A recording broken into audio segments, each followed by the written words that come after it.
This podcast is a member of the Voices of Wrestling Podcasting Network. Visit voicesofwrestling.com to hear the rest of our great podcasts, as well as show reviews, columns, opinions, and updates across the world of wrestling.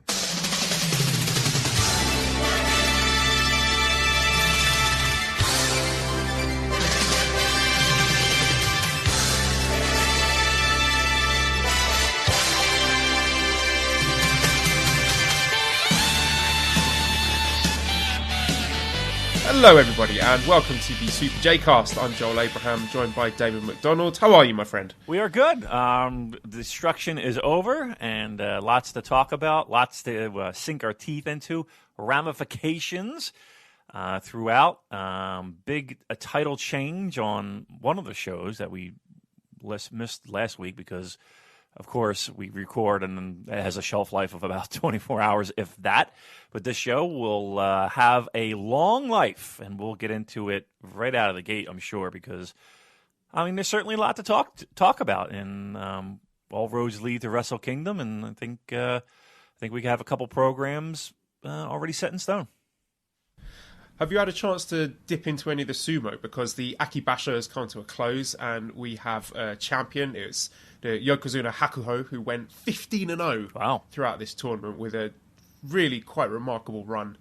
He was just imperious. Nobody could touch him, and got me delving into some other sumo wrestlers and some famous ones from history. And I found out about this guy called Asashoryu, who was the bad boy of sumo wrestling.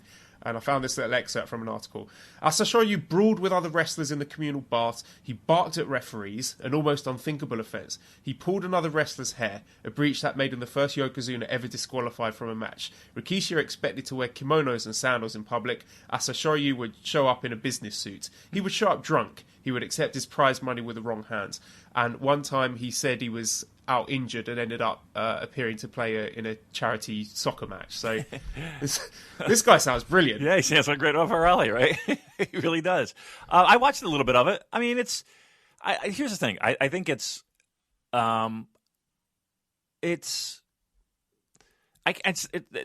not boring. That's certainly not it, right? They're quick and they're easy to digest. I don't know. I think I need a little bit more. I don't know. I tried. I'll tell you that. I gave it. I'll tell you what you need. Give me what I need. What you need is a beginner's guide to sumo podcast. Ooh, and hopefully we've got a couple of people that we know working on that in the not too distant future. So watch this space, because there might be just the ticket you need to get yourself into sumo. I can't wait. I said I'd give it a shout out to Nicole, who did predict the Hakuho going 15-0 thing. So yeah, keep an eye on her Twitter at Booze Leprechaun. You might see some interesting things coming up soon. So aside from the sumo, TV recommendation from me. Have you seen American Vandal? American Vandal. I feel like this whole day has been you sending me stuff. Did you watch this? And me being like, nope. No, I didn't see that. No. American Vandal. No. Here's the one thing that you got to know about me, though, Joel, is that I'm not a huge like TV watching kind of guy or movie kind of guy. Like, I never go to the movies. I never watch, like, I don't have a Netflix account. I don't have fun. I watch sports. I watch wrestling. And I'll watch like an old fucking sitcom. That's really kind of like my wheelhouse. And I'll watch like YouTube videos. But remind me of what I did watch this week, because I want to share it with you, because I want to know if you know anything about this, because I was absolutely fucking fascinated with it. But you go ahead first. Tell me about American Vandal. Well, season 1 was, I think, sometime last year. Season 2's just come out, and it's like a mockumentary sort of pastiche on these things like Making a Murderer, like these sort of forensic detective kind of things. Mm-hmm. And it's a comedy, so the story is about, in a high school, there's a series of shit-related pranks, and people are trying to find out who did it. I'm not really doing it justice, but it is really, really funny, and it does capture that the essence of all these sort of crime-related murder mystery things very, very well. So definitely worth your time. Okay, and, so I have a friend what have you seen? Well, I have a friend who's in love with those type of things, and she that might be right up her alley. So I might pass that recommendation on to her. She's into like murder podcasts and like not like, you know, like who did it murder podcasts, like those kind of things. So maybe that would be perfect. All right, here's what I have been watching, and I've nearly been obsessed with it. Okay, so apparently, and again, I'm speaking completely out my ass because I'm not Japanese, but from what I understand and looking up online and what this is about. So in Japan, apparently there is a thing, and it's, I don't know the exact term, but it's like your child's first chore or the first like public chore. So I'll give you an example. Kids, and when I mean kids, I mean 3, 4, 5 years old. The mom or the dad sends them out to the store alone, and they are to get certain items at the store and obviously return home safely, right? So I'm thinking, like, oh my God, these kids are so little and so young. And I'm panicking as they're crossing the street and they go into the shops and they get lost on their way home. And I'm absolutely fucking compelled with this because the kids, Joel, I am not lying to you. And you know me. I don't give a fuck about anything, right? I am the worst. I feel like sometimes I need a heart transplant because I just don't give a shit, right? I am nearly in tears watching these little kids, and I'm rooting for them to fucking, please, come on, you can cross the street, please be safe. I'll get the shit, get that, the shrimp that you need, and just I'm rooting these kids on, and the kids panic and they're crying and but the weird thing about it is that everybody knows what's going on, right? So people walking in the street know that this is what this is. This is the kid doing their first chore. And the shop owners know. And so it's kind of like this whole community thing where everybody knows what's going to happen and what's happening. So they kind of look out for the kids a little bit and take care of them. But they don't do too much for the kids because it's about the kids achieving this goal and doing these tasks. I couldn't be more compelled. I was emotionally involved. They're all on YouTube. Like if you YouTube any of this, it's unbelievable. What should I search for? Japanese children first chore. So that's probably what you'll find. There was one, Joel, the kids couldn't be, one was maybe 5. The other one, I promise you, I would be shocked if she's out of diapers, right? And what happened was right out of the gate, they turned the corner and the little kid falls and scrapes her knee. Pretty decent. Like it was a sizable scrape. So she's hobbling and hobbling. So the older kid they get the place number. They had to go to like 3 places. They get to the place, they get lost a little bit, and the sun's going down now, right? And it's night, and the kid is starting to get tired. Like the baby is starting to get tired, and she doesn't want to walk anymore. Joel, I kid you not, the 5-year-old is carrying the 3-year-old. Picks up and she can't even carry. She's carrying these bags and carrying these kids, and she has to stop and rest. And it picks up the kid, and it was gut wrenching. I couldn't fucking. I was nearly in tears watching this. It's unbelievable. There's a whole series of them. If you're into, I was fascinated by it. So that's what I've been watching for the past week. My wife actually, she was the one that brought these to my attention, and we were just sitting there looking at each other like, oh my fucking God, these kids are great. But I've searched for it. Is it My First Errand? That's it, My First Errand. Yes, that would be it. And there's probably a series of them. There's like 8 of them or 9 of them that are on YouTube. Yes, My First Errand.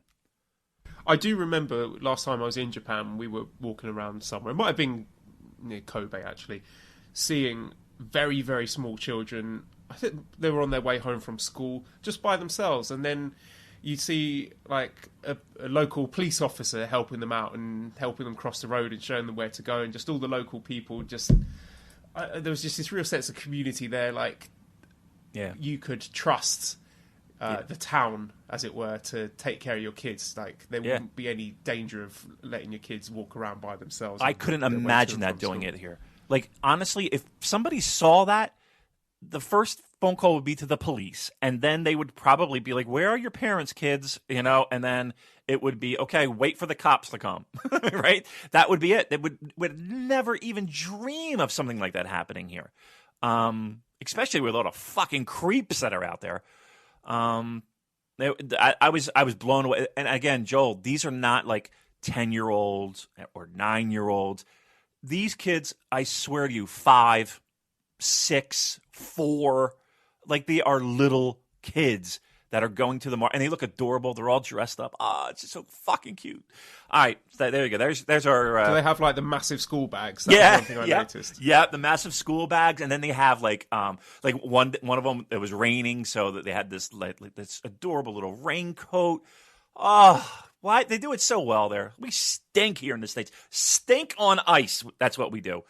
Yeah, I was just like I said. I am not sentimental, and I'm not. Like I'm, whatever. But that dug right into that cold, shallow heart of mine, and I was like, "Wow, I do have one feeling," and it hit it right, the nail right on the fucking head. Watch them; it's unbelievable. You'll be hooked if you watch one. You'll watch them all. I promise you that. I do, obviously, being an elementary school teacher here in China, do have a soft spot for the kids. But sometimes I see really cute things like that, and I think, "Oh, that's lovely." But then you see them pissing and shitting in the middle of the street and everything. Right. Kind of ruins the effect. A little bit. Well, I'm sure there's some editing. The stool is edited out of the broadcast. But I blame the parents for that one. Like, literally, they'll just... if your kid says, I want to go to the toilet, to me, I would say, wait until we get home or wait until we get to this place with the toilet. Kids can't wait. The parents here are just like...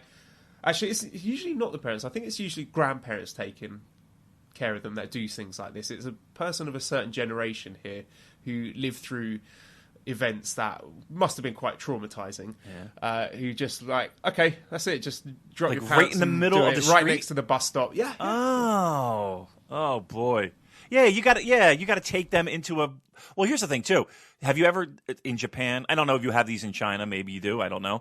We're learning a lot about culture today here, Joel. Do you have those? It's like in the West, we don't have any of this. Like those the hole on the floor toilets. Have you ever come across one of those in Japan? Not so much in Japan. Japan, I see more of the electronic ones, but in China, a lot of the squatty potty toilets. Fuck that, I can't dude. use those. Nope, me neither. I saw that. There's something like about Asian people, like they're really good at squatting and they do it from a young age, and even the kids, they seem really comfortable just squatting, and I just don't understand how they do it, because I tried to. I can't do it for more than about 2 seconds. It's really painful. Yep, me too. I would be the guy that would fall headfirst into the fucking toilet. I swear to God, I'd be like, I would find a way to clumsily walk out with a face full of shit because I'm a klutz and I would never be able to do it. I walked in and walked out. I literally was like, nope, bye. I'll hold it. I'll be fine. I tried it once and it was not pretty. I will hold it in next. I'd rather shit myself than try and negotiate one of those. Right. Boy, this podcast went off the rails. Toot sweet. 13 minutes in, and we're talking about feces. We cannot be stopped. No, we cannot. Regardless of whether or not you send in stupid questions, we're going to talk literal shit anyway. Yep, absolutely. Love it. That's what makes us so special, I think. All right, where are we going now, Joel? You got the wheel. Where are we going? What other gimmicks have we got again? Crisps. Have you seen the 2 new crisp flavors I've got over here? I did check out the Twitter feed once or twice this week. What was it? One was Duranish. What was it? Durian. One was durian. Okay, what is that? Stinkiest of all fruits. Have you never seen or smelt durian? It stinks like shit, basically. To keep with the running theme of this show. Okay, all right. In the really, really smelly fruit. Right. And don't worry, people. Don't worry. We're keeping with the shit theme. We will get to Taichi in just a moment. So just hang in there, kids. Oh, that is good. We're on fire today. We really are. So yeah, one was durian and the other one was salted egg yolk. Ugh. How was that? I'm not trying either of those. No way. You gotta try it. I have standards, and I love crisps, but I've got to draw the line somewhere. Yeah, but you're the only one that can fucking give the feedback. Like, even if it stinks, even if it's the worst thing you've ever eaten. You got to be able. You're the guy that we're all relying on this. It's you because we're not going to get that in this. I don't even know what the fuck a durian is. Number one, and number two, we're not getting egg yolk. Shit, nothing. There ain't no flavor egg yolk. So you're our last hope, kid. You gotta make this happen. All right, maybe next week then. That's going to be my homework. That's going to be fun. Maybe I'll put in a little live instant reaction video on the old Twitter.com. That'd be nice. That'd be nice. A little live, a live eating. Now we're getting the fucking subscribers. Imagine the T-shirt sales we'll get from that. Woo! Speaking of T-shirts, Damon, I totally forgot. I didn't even have this in my show notes. Can you please plug the hell out of our new Pro Wrestling Tees shop? Everyone, it's finally arrived. And look, I have been not badgered, but every once in a long time while we'll get, hey, T-shirts. It would be cool if you had T-shirts. Well, guess what? They are live. It's Pro Wrestling Tees / Super Jcast, right? So easy peasy. Where you buy your wrestling T-shirts at Pro Wrestling Tees, you can find us. We are there. Right now we have 3 designs, which I love. One of which is, again, I think the logo that we have I love. And then the 2 other designs that we have currently. One is crisps, right? Keeping with the crisps theme. So it's a bag of crisps with a... Very on brand, both of them. Absolutely. And the other one is a Strong Zero can. Again, guys and gals, I hear all the time, hey, how can we support Patreon? Or, we can do that. Here's your opportunity. I would love you forever. I would hold you and make you feel warm inside if you made us feel warm inside and picked up a T-shirt. Now, here's the thing. We're not making a killing off these fucking things, right, by any stretch. And we kept the prices reasonable, right? Less than $20 US. So $19.99 is the T-shirts. You can get them in small sizes. If you are fit, you can fit into one. If you are husky like Damon, you can get one. They have sizes for everyone. So please, I would love you forever. Joe would love you forever. It would warm our hearts if you bought one, you took a little picture, you sent it our way. It would be great. So again, ProWrestlingTees.com / SuperJcast. Our T-shirts, kids, are live. And I'm obviously going to be at Wrestle Kingdom next January. We're both going to be at the MSG show. There's a lot of fans out there who would like to meet us in person. Don't even think about coming to talk to us if you're not wearing Super J-Cast merchandise. I agree. Right, seriously, if you're not wearing one of those shirts, get fucked. Oh! Don't even look at us. We want no eye contact whatsoever. We want no eye contact unless you're wearing our gear. I had a dream actually, and I thought about this. I might as well do a little production meeting while we're here. That we had people in New York that if they saw somebody wearing a Super J-Cast shirt, they got a prize. So that whoever, like, it was me, you, whomever, everybody that's in on it, we're like, if they saw somebody wearing a shirt, they would go up and get like an autograph 8x10 of Tanahashi or fucking this or that. I was like, that's a pretty great idea there, Sleepy Damon. So, I mean, maybe we do something like that. But again, here's the thing. We've been asked a million times, and we've done it to kind of satisfy that need. And we don't expect to sell young bucks fucking amounts of T-shirts. But you asked for it, we delivered, and wait, let's be truthful here. We spent a decent amount of money in our own fucking pockets to make this happen, right? So, again, it would mean the world to us if you could make that happen. ProWrestlingTees.com / SuperJcast. Buy a T-shirt. Yes, and thank you to Brett, who you can find on Twitter at House of Urchins, for doing those designs for us. Now, we have one more coming, right? We certainly do. We have one more coming. And we need to sell 25 shirts before we can upload more than 4 designs. Yeah. So if you want extra designs, there's been a lot of demand for stuff like Scampy Club T-shirts. That could all happen, but we've got to sell 25 T-shirts first. So if you're sitting there thinking, I'm going to wait for the Scampy designs, don't. Get more than one. Yes. I mean, there's 7 days in a week. You got 3 to go with so far. Yeah. Enough if you do your washing regularly enough, you could be representing our podcast every day of the week. And isn't that exciting? Wouldn't that be wonderful? Oh, my Lord. All right. So enough. We'll stop beating over the fucking head with it, but it would mean the world to us. We want to get 25 sold so that we can get the other designs up, because one, I am really excited for the other one that's going to come up. But I love the ones that we have right now. The Strong Zero one, I think, is tremendous, and our logo and the crisp. So, again, get on it, ProWrestlingTees.com / SuperJcast. Okay, first thing I wanted to talk about New Japan related is the fact that there's a lot of new English language content coming out there. There's a lot of stuff on YouTube. We've had little mini TV shows on things like the Bullet Club, the history of the US title, stuff like that. And the Twitter account at NJPW Global seems to have been under new ownership, new management. I don't know who's running that now, but they're posting a lot of good stuff. They're following us, actually. They are. So, first of all, have you had a chance to see any of this, Damon? Well, you know me, and when it comes to that kind of stuff, so I know it's there, so it's always like, I'll get to it, and no, I haven't gotten to it. I haven't gotten to the shit. Here's the thing, I would say, a lot of that stuff I think is aimed at newer fans, because the kind of stuff that I want to see like historical 80s. deep dives. Yes. I want to see stuff like the history of the junior heavyweight title. I'm not interested in the history of the US title. There is no history to the US title. Right. It's really new. I'm not interested in the Bullet Club stuff, but I get that is going to be of more interest to a wider audience than hardcore fans like us. So I think they are going in the right direction. It'll get there. I think it'll get there. What I will say to our listeners is this. You should all bombard that Twitter account at NJPW Global with vociferous demands for an official New Japan podcast hosted by me and Damon. So everyone just tweet them constantly, 24 hours a day, until they either give us an official podcast or go mad and shut down the account. Yeah.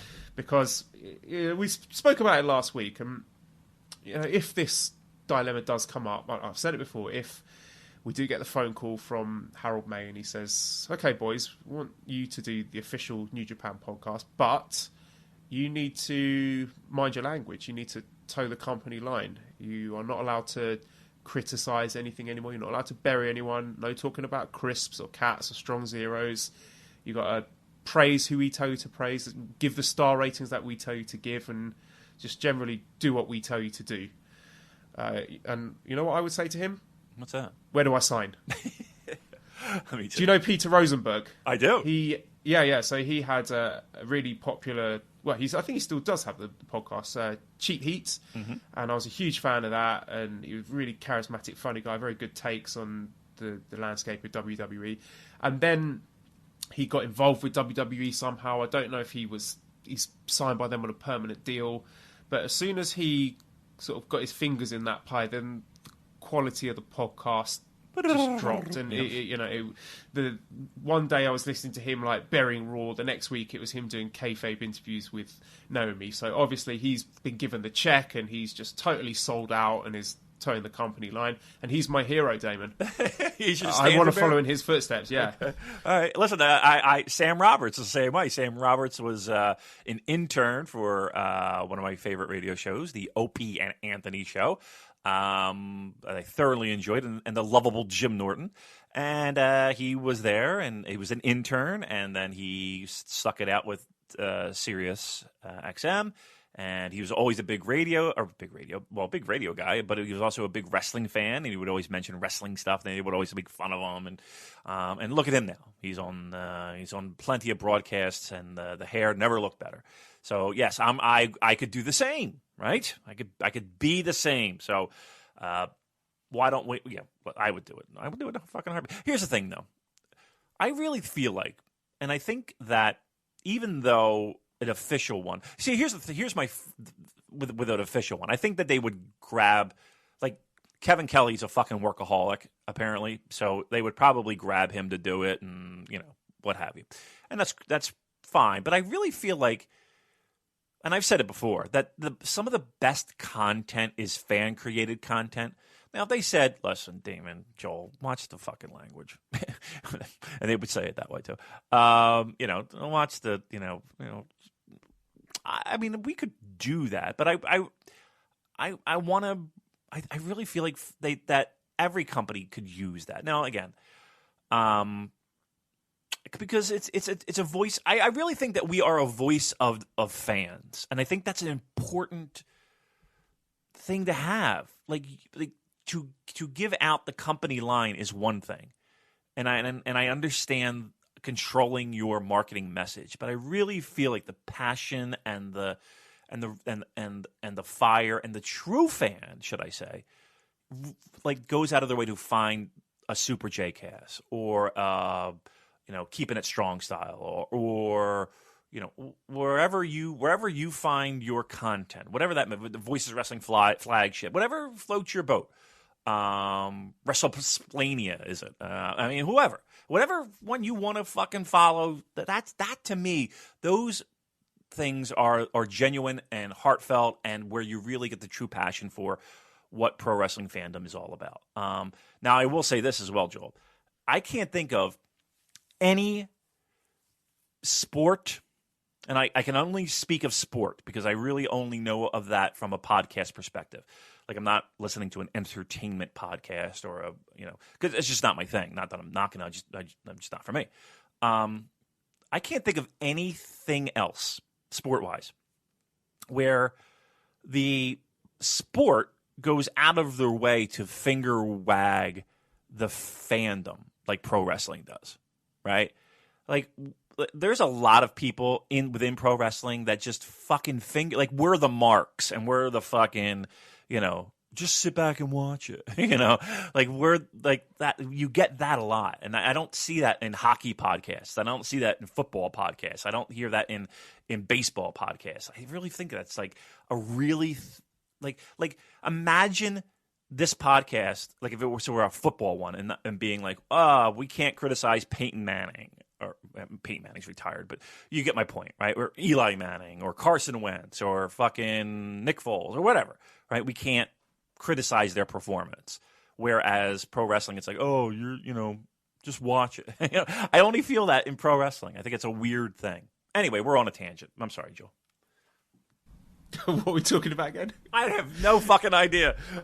We were talking. This is the problem. This is why we're not getting a shout out from Kevin Kelly, because I'm sure when he was aware of the podcast, or he saw it pop back up in his podcast feed or whatever, he thought, "Oh, great! I'll listen to it." Listen to the first 5 minutes of us talking about feces and crisps, and thought, "What the hell is this?" Right, I can't say this on the air. Yeah. Well, he still subscribes. I don't know. I'm a little disappointed that he can't give us a little shout out every once in a while. I don't know. I here's the thing too, Joel. I will say this. He's yet to do a Super J-Cast shout out. I don't know if he feels weird saying Super J-Cast. I don't know. Maybe the name. Maybe he just thinks we're shit. Who knows? I don't know. But the name's great. I love the What's name. wrong with the name? I think it's just because it's like too close to Super J Cup. Maybe. I don't know. No, I don't think so. All right. Well, then I don't know why. Listen, that seems like everybody else is getting fucking shout outs. Depressing. Hey, listen, it hurts. All right. Whatever. All right, Kevin, if you're listening, come mate, on. We put you over so much. Yeah, we really from do. the bottom of our hearts, because we mean it, because you're great. But just a little shout out.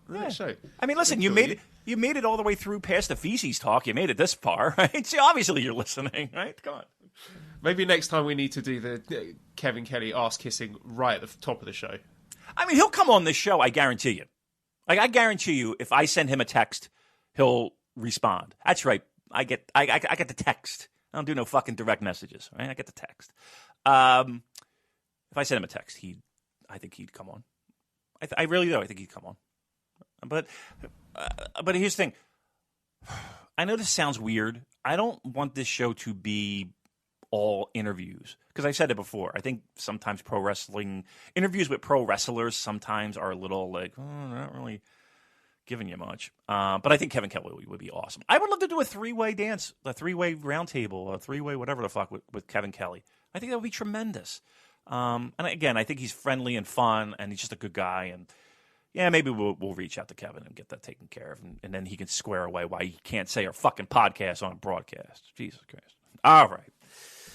All right, so sticking with the topic of this new English content, there was a documentary they released a few weeks ago called Our Memories of G1 Climax 28, and they recently translated it, where they put English subtitles on it. You haven't watched it, but I have, and there was some really good stuff on it. Or shall I save it until you've watched it, or are you ever going to watch this? I mean, I might watch it, but why don't you teased it. Let's go all in.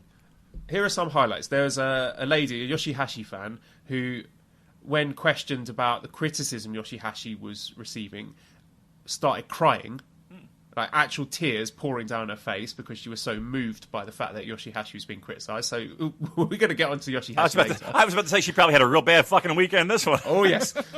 We had a lady who was saying she was a Hangman Page fan because he's handsome. Oh. We had a couple who are dating because of the G1.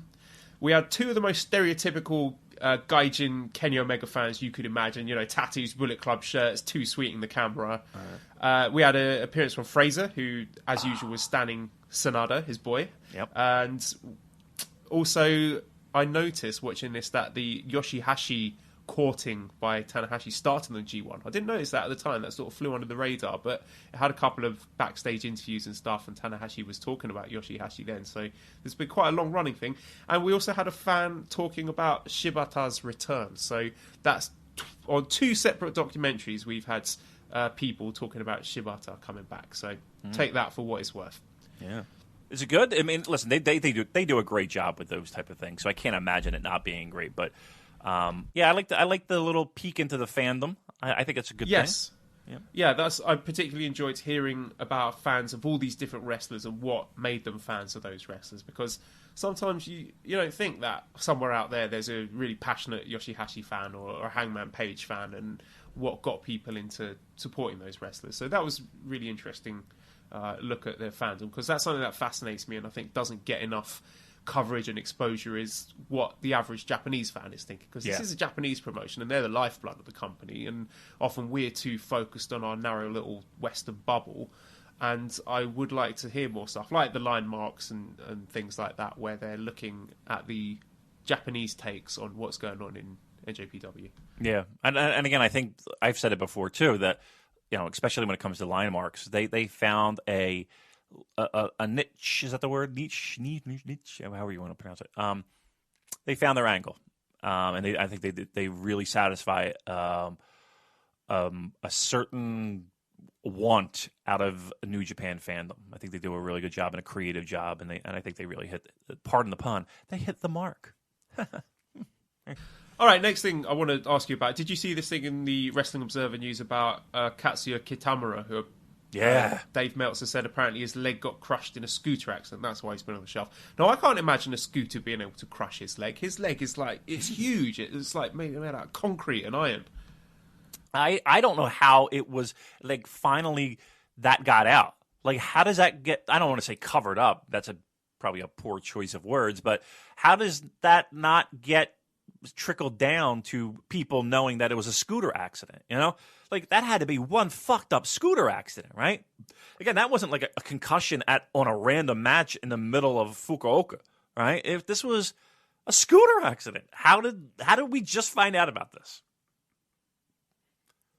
I have no idea. I mean, the thing that just popped in my head, maybe, I don't know, he was drunk or something, but we've got no idea of what the circumstances are and why they would go to such lengths to cover it up, if it is indeed true.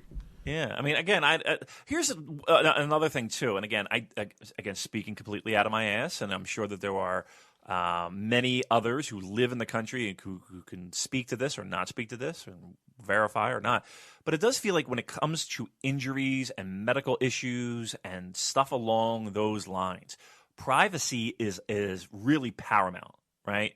Like I remember when Baba's wife passed away recently, and you didn't hear she passed away a week before the news came out that she had passed away. Whereas here, it's literally seconds after the fucking flatline of the EKG machine. It's already, TMZ's got it on the fucking website. It's it's pretty telling. I don't know, man. It's just something. I don't know. I don't want to get on this whole pro-Japanese culture thing, but Jesus Christ, they just seem to fucking figure it out, man. I don't know. Man, I don't know what we're doing wrong here. All right. Now I'm getting depressed. Well, prepare to get more depressed, because we're going to talk about Kenny Omega's tweets. So I talked last week about this thing that Tanahashi put out there, talking that Kenny Omega's matches have no storyline and the only thing that matters is the last 5 minutes. And Kenny responded saying, "Strange accusation to make, considering I've won more Match of the Year awards than Tanner's had hair transplant surgeries. Can't wait for Tanner versus Okada 71. I swear watching the same recycled match will be just as good in even slower motion."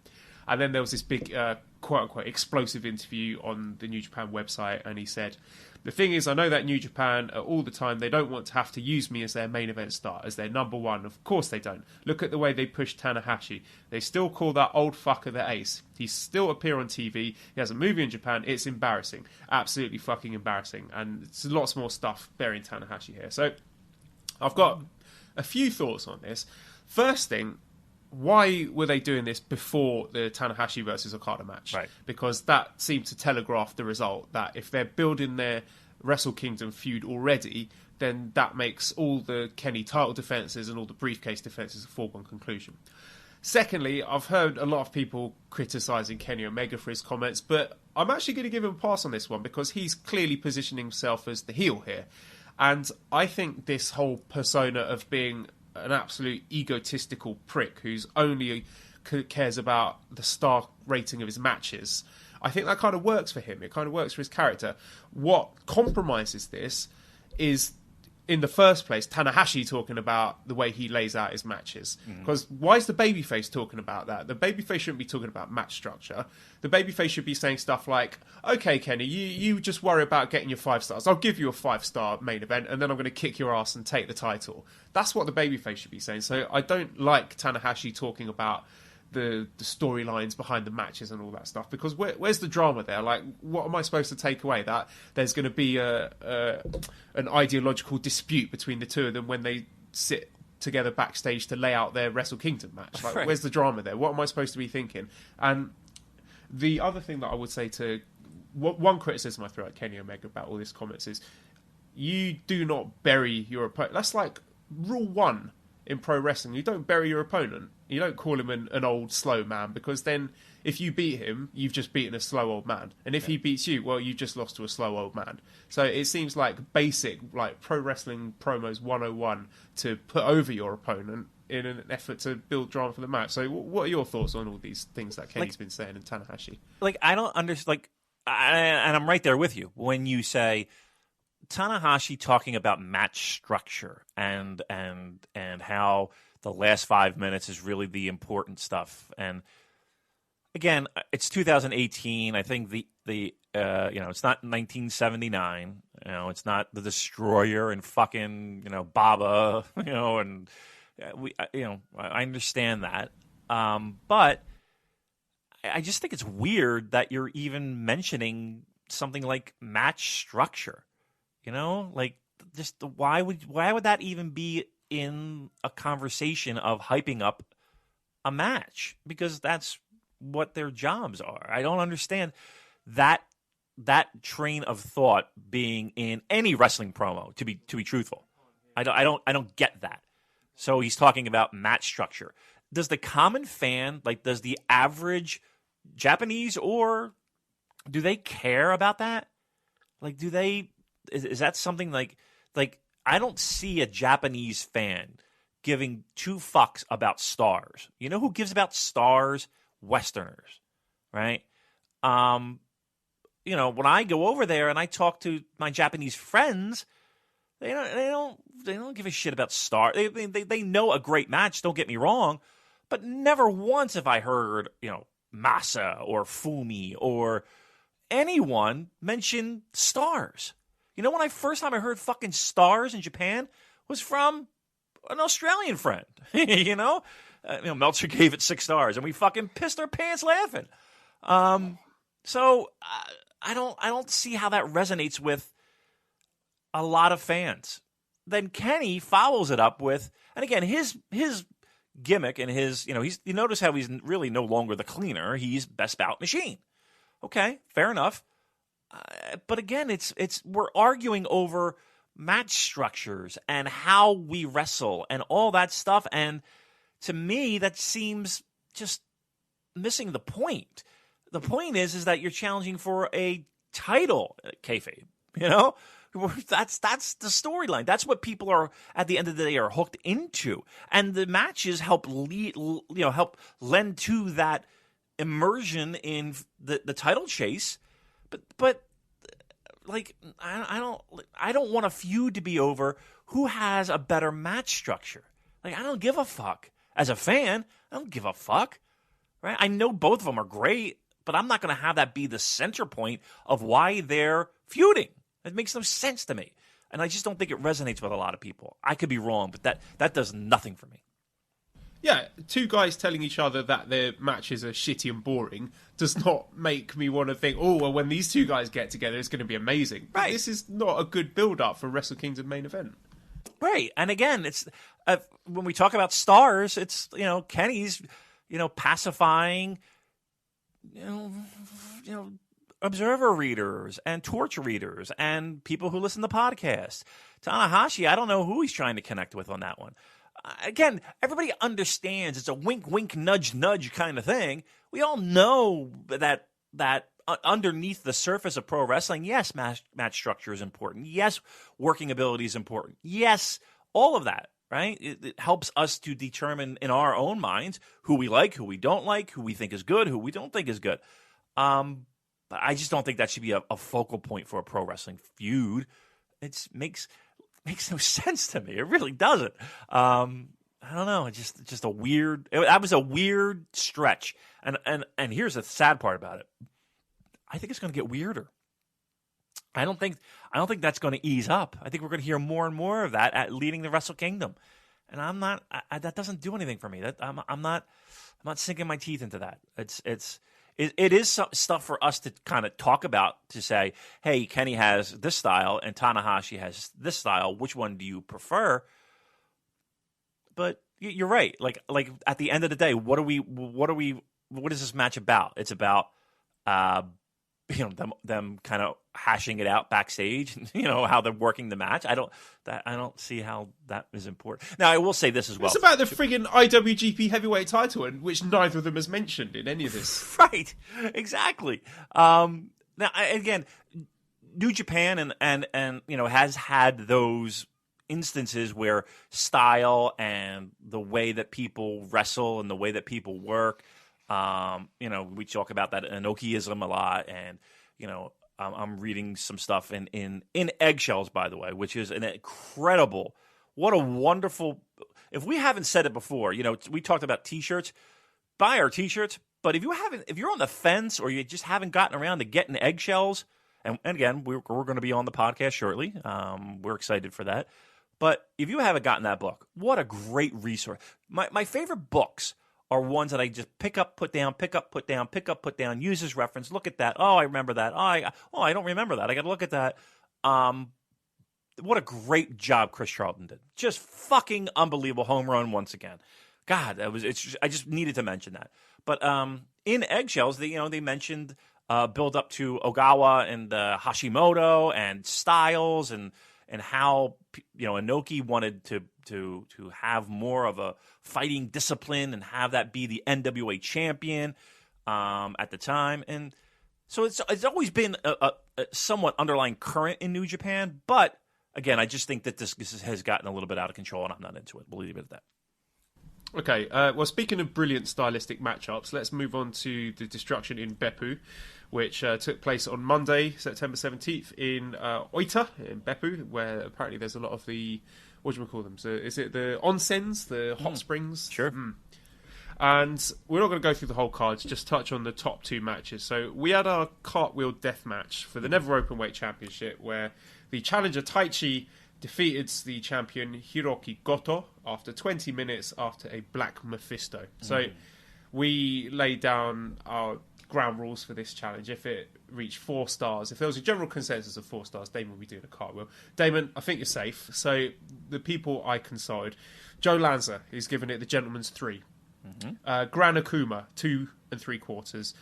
John Carroll, the leader of Taichi Twitter, they're only giving it 3 stars. Okay. WH Park from Post Wrestling, 2 stars, and Dave Meltzer's given it -1. Wow. So across the board, the consensus is that no cartwheels for Damon. Nope. Now, I get all the criticism because this wasn't a great match, and we've seen Taichi have much better matches. The Tanahashi match was better. The Naito match was better. There was more wrestling. This was just, the first 3/4 of it was just Taichi doing his shtick, which I get. Some people hate that. I like it, but I accept that I could be in a bit of an island here. I know there's some people who are into it too, but I will say this.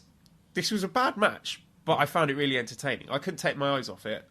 And whilst Taichi was doing his things and sliding out the ring and all the run-ins and stuff, like, I was kind of groaning, but I was also smiling as well. And I know this is something that the WWE fans like to say after their shitty pay-per-views where there's some like campy stuff happening. They say, "Oh, I was sports entertained." I was sports entertained here, Damon. I wasn't bored during this match. And what I also thought was notable is that Taichi actually won in the end by doing wrestling. He beat Goto with wrestling moves. It wasn't like a microphone shot to the head and then a nut shot and a roll up or anything like that. The closing stretch was, he seemed to win fairly. But again, that's not taking away from the fact that it was not the best match. I can't defend that. So what were your thoughts?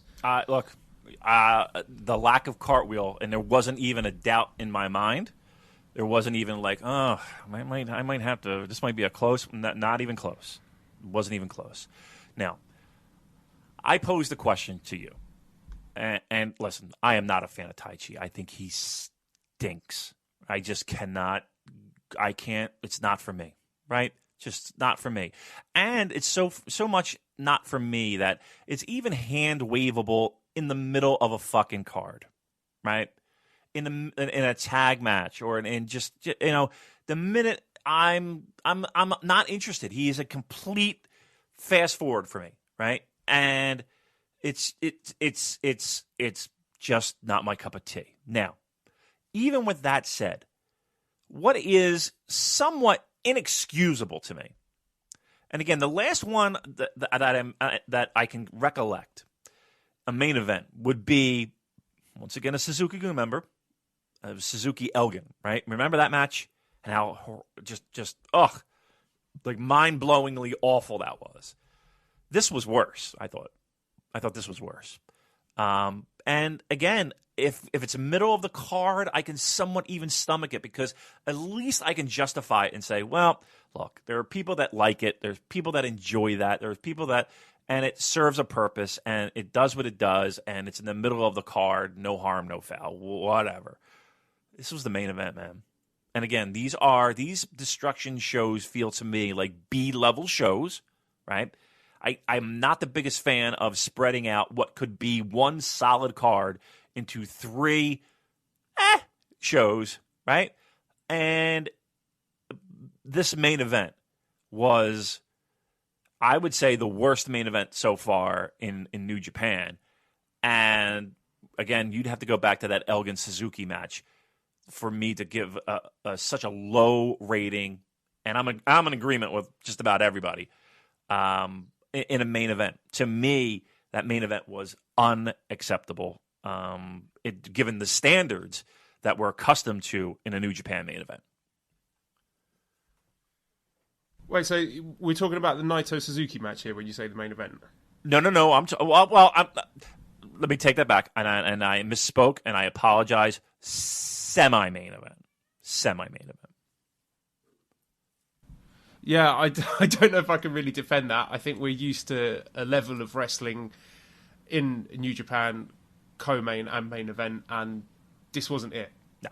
I think had we had a match like Taichi Tanahashi or Taichi against Naito, you wouldn't be saying these things. Am I correct? I'm sorry, what was the... So if Taichi had wrestled a match at the same level as he did against Naito or Tanahashi... No, we would not. I'd be doing cartwheels. Or at the very least, there would be arguments for it and against it, and truth be told, I would probably be like, all right, you know what, we're close enough to it that it's justifiable that I'm fucking making an ass of myself and doing a cartwheel, right? It was never in doubt. There was never a thought in my mind that my fat ass was going to be tumbling over on the fucking front lawn. That was not even remotely a possibility. And here's the thing. The names that you mentioned, a lot of people know who these people are. It's not like these are just random schmoes. These are people that are respected. Their opinions are respected because a lot of times they're fair and sometimes brutally honest, right? But they're fair and objective. And even John, who again, big Taichi fan, can look at it and say objectively that it's not there. It wasn't there. And look, to me, that's the most. That's the saddest part, because given the Naito match and the Tanahashi match that Taichi had, he has it in him, right? It can be done. All you needed was just a smidge above what he delivered there, and it would have been a home run. But lo and behold, whoever mapped out that match decided to do it the way they did it, and it was. I got to be honest with you. After about the third or fourth one, I'm on my phone. I was like, just whatever. I can't fucking deal with this shit. So, okay, I'm glad everybody was in agreement. I'm safe. I look forward to the next Cartwheel Deathmatch that we have. But look, Taichi's not for me, and he should. Here's the one thing that I did say. Remember last week though, there is a glimmer of hope for those of you who are not fans. There's a glimmer of hope, and even if you are a fan, there are going to be some fresh, new things that we haven't seen before when it comes to challengers and matches, right? I think the Never title got a little stale with the beefy, hard-hitting Gocho, Ishii, Makabe, those people, right? And kind of got a little bit like, okay, we get it. This is a fresh perspective on the Never title, and I think we will have fresh challengers and have different matches. I worry about it being Taichi. Let's be honest here. He's not the guy I would have given a fucking title to, but okay. Well, here's where we are. Do you think he's keeping it all the way to Wrestle Kingdom? We got, October, November, December. You would figure there would be at least one title defense. I'd say it's better than 50%. Let's put it that way. I'll go, yeah. I mean, we only have one title defense he's got to get through. So yeah, I think you'll have your wish. Your pants will be down in the middle of the fucking Tokyo Dome, watching him stroll out, lip syncing, and carrying the Never Openweight title. I think you have your wish. Scampy, what did you think of this Taichi match? He said it sucks. There you go. All right, and then the main event was a match between Tetsuya Naito defeating Minoru Suzuki after 32 minutes with a Destino. I'm seeing a very wide range in scores for this one. A lot of people saying it was really boring, lots of brawling and rest holds and complaining about that, and some people saying it was great, and not great, but it was good, and it was a lot better than the match they had earlier on in the year. So where do you stand? Somewhere in the middle of that. To be honest with you, I think it struggled at times for me. Right, there were times where it felt very lagging, and it might have been in those early sections. I did kind of feel like Naito almost had to get the fucking win here. Right, I said it last week. I can't imagine the Twitterverse and their heads exploding if Naito took the fall there. I thought it was good. I'll be truthful. Did you go 4? I didn't go 4 on this. I went 3, and I went high 3s, but I didn't go 4 on this one either. Yeah, I thought about the same, really. Again, there were too many spots where I lost interest and was just looking at my phone. Like, anytime there's crowd brawling, I just lose interest. I think the match was lacking any real stakes because they weren't fighting over anything. There was no title on the line, no stipulations, anything like that. So you could almost forgive them for not going balls to the wall, proper New Japan main event style, because it's a bit of a nothing show. Everything was spread out too thinly. So the long extended spots where he's got him in leg locks, again, that wasn't really exciting to me, because I think Tanahashi, when he was doing it in the New Beginning shows, that was really exciting because it felt like there was something at stake. And dare I say, I think Tanahashi's selling was a bit better than Naito's. But I just never really felt any drama, never really felt anything was at stake. I think they did actually try a lot harder than they did in their previous match. There were some crazy spots, like I enjoyed Suzuki smashing Naito over the head with a table and the big hole in the table, and then him doing that ridiculous stomp through the table later on. Yeah. No, what was it? It was a neck breaker, wasn't it? He went through the table. So they were doing some quite dangerous spots that I wasn't expecting them to do. So I'm just trying to reconcile those moments where they did really try hard to put on some memorable spots with the brawling and the extended submission holds, which really didn't work for me. So very much a mixed bag. Okay. And again, you weren't in the you didn't reach 4, did you? No. I think I'd be going maybe 3 3/4. I think that's fair. Yeah. Yeah, that's where I am. I'm like you're right there. Here's the general consensus though that I did see and hear and feedback that I got from various people. They're just sick and tired of for whatever reason, they just want that to end. They want Suzuki and Naito to just be done. They're kind of it doesn't. If you look it up, it's probably not as glaring as we're making it out to be. It's just this just doesn't have a spice, an element of people really being invested in it. I think the fans of Naito want more for him, right? And they're really frustrated. And they're kind of like, okay, let's just get done with this so that bigger and better things can happen for this guy. And that's not happening yet either.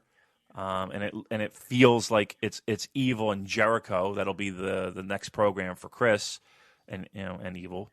So yeah, I mean it's a real puzzling time because the Los Ingobernables fans are very vocal and very loud and very passionate, and yet the feedback that I'm hearing is that their voices are not being heard. Yeah, and I do have some questions about that later on when we get onto the Kushida against Bushi match. But again, I could kind of forgive both guys because they've been put in a bit of a holding pattern. It's a recycled feud. There's nothing at stake, no titles on the line. So you could understand them not being at their absolute best as opposed to, if you put them in the main event spot on a big show with a big title on the line. So I'm just looking forward to both guys moving on to something new. I was going to ask you actually about Suzuki and his match quality. He started off the year on fire. He had some cracking matches. The Goto match is still one of my top 10 of the year at Wrestle Kingdom. He had a great match with Tanahashi at New Beginning. Even the Makabe match was decent. And then it seems the G1 was kind of okay. And now there's this match, the two Naito matches either side of the G1, a bit underwhelming. Where do you stand on this? Do you think Suzuki's year is tailing off a bit? Yeah, but I think it's a typical Suzuki year, at least in very recent memory, right? Even in Noah, he was good for 2 or 3 matches that were outstanding, and then, truth be told, the rest of the year might be a little, your expectations get raised because you have 2 or 3 quality stellar matches, and then after that it's kind of like where's that guy? Right? Where did he go? And that seems a lot that people know what he can do because he does it periodically throughout the year, but truth be told, the entire body of work for Suzuki, and especially in the past few years, this is just what you get. You get 2 or 3 really memorable matches, and then a lot of stuff that just doesn't quite hit the mark. I don't know. I don't know why that is. I don't know if it's the dance partners. I don't know if it's just his mood that day. But yeah, I think you can see that a lot in the sense of great matches, a couple a year, and then just others that just miss the mark. Do you think he's got to, or is he likely to have a big singles match at Wrestle Kingdom?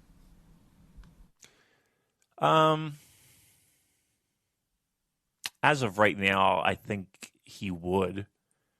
I can't see him. I know people are salivating at the idea of him and Zach in some type of tag program. I think they would be just a tremendous tag team. I would love to see that and just run roughshod over people. The teams that are currently in that mix, in that tag division mix, I'm not going to lie. It's different, but not. Best friends don't do a lot for me. I'm going to be truthful. KES seems like we see them hot and cold throughout the year for the past couple of years, especially since the return from Noah. I would like to see something new and something fresh. And again, for years we were clamoring for Ishii and Goto. That never seemed to come to pass. But maybe we can get on the Suzuki Zach bandwagon for IWGP Heavyweight Championship. Here's a suggestion from JDM on Twitter: Cody versus Suzuki, NWA champ versus British Heavyweight champ. How do you think that match would be? Bit of a strange one in terms of the dynamics, because Cody, when he's in Japan, seems to work heel, and I'm not sure Suzuki will go all out babyface. So I think the dynamics of that might be a bit difficult. Yeah, that when you talk about Styles and Tanahashi and Omega, to me that is the ultimate in-ring style. Yeah. I mean, that is the ultimate oil and water, right? That's just that would be a weird match, an interesting match to see if they could pull it off. But in a big spotlight, I'm a little bit hesitant to have that type of match. I think Cody needs to have an opponent that feels like a Cody opponent, and I don't think Suzuki's that guy.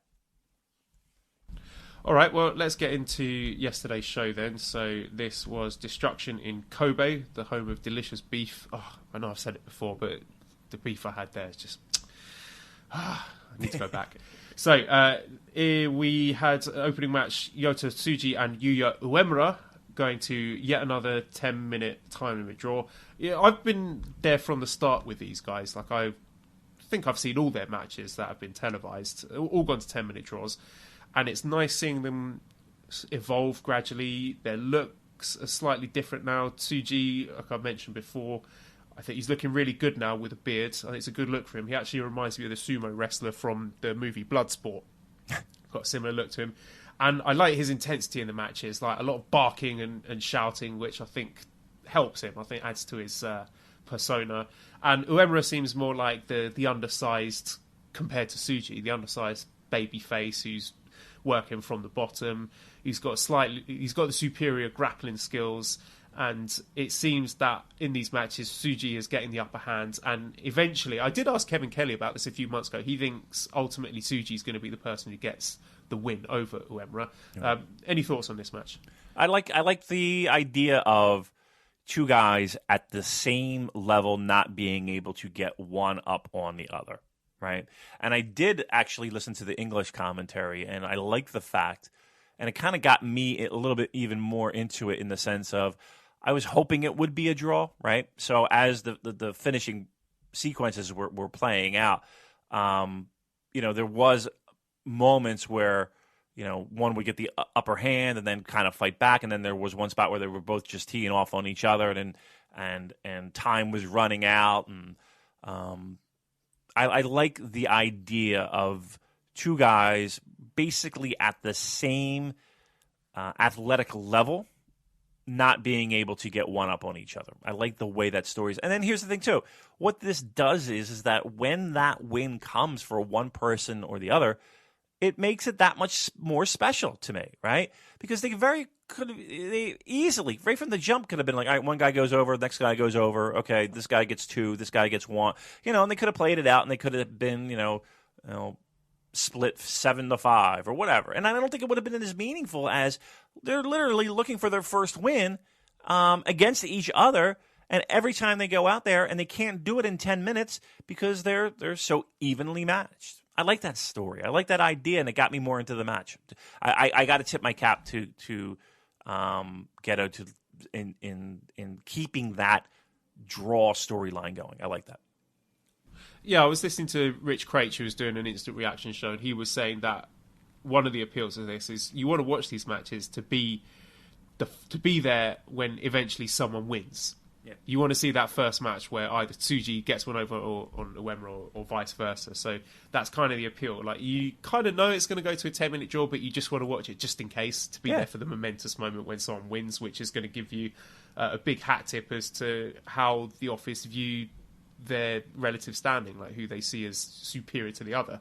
And also another thing for me is that I like to think that this is going to end up being a big feud, a big singles feud in several years' time after they've gone out and done their excursion and come back and established themselves. And you're going to come back and you'll have the pre-match promo video packages that are going to be showing footage of these kind of matches, and you'll be there thinking, yeah, I remember seeing their first match and when they were young lions, and it will mean a lot more to you then. Yep, it's 1,000 times more memorable knowing right now that neither of those guys have a win over the other, and they've gone to time limit draws every time. Like, to me, people remember that. That sticks out more than, again, a 7-5, somebody has the lead. That doesn't mean anything, right? This, like, the next time they wrestle, people are going to be like, all right, this might be the one. And you're going to be more invested. And here's the great thing about it. It's only fucking 10 minutes, right? So if it doesn't happen, great. Draw. Great. Let's keep this program going. All right, and so second match we had a team of Sho and Yo defeating Ren Narita and Shota Umino after 8 minutes, with Yo pinning Narita after a Falcon Arrow. I really like this match. I thought this was decent, and I quite like the idea of having two young lions in a tag team against an established tag team, because you know they're going to lose, but it gives them a chance to show... I don't know, it's just not something we see very often. I'm finding it difficult to articulate this, but it seems that their energy and passion pushes the established tag team to showing a bit more effort than they would if they were, let's say, wrestling against Tiger and Liger. No offense to them, but it seems that when they see the energy of the young lions, it motivates them a bit more. Are you feeling me? Yeah. I mean, I think that's with the majority of young lions matches when it's against an established guy. That, like, the young lions' responsibility in that match is to take bumps, right, and to bring the fire, right, and they do that, and they do that well, and it does help. And I'm sure, listen, Sho and Yo aren't that far fucking removed from being those guys, so they might give them a little bit more than say a Nagata or a Nakanishi or whomever, right? So while, you know, the majority of the offense and the majority of the bumps are, you know, from the Young Lions teams, usually, there are still spots where it's like, okay, they're giving them enough so that they look somewhat competitive. And I think that's a good thing. There's nothing wrong with that. I liked the match. I thought it was okay. I didn't think it was great. Truth be told, of all the undercard matches, the next one I really liked a lot, and again, I might be a little bit biased, but I thought the next one was one of my favorite matches of the night. Yeah, so we've got a bit of focus on the junior tag teams here with the junior tag team league coming up. So third match, we've got the team of Tiger Mask and Jushin Thunder Liger defeating the champions in a non-title match, El Desperado and Yoshinobu Kanemaru. Tiger pinning Kanemaru with a clutch hold after 6 minutes. So you're quite keen on this match, Damon? I loved it. I really did. I thought it was great. I mean, listen, they're not great 4 or 5 stars, but for, once again, the true heels of Kanemaru and El Desperado. We love that tag team.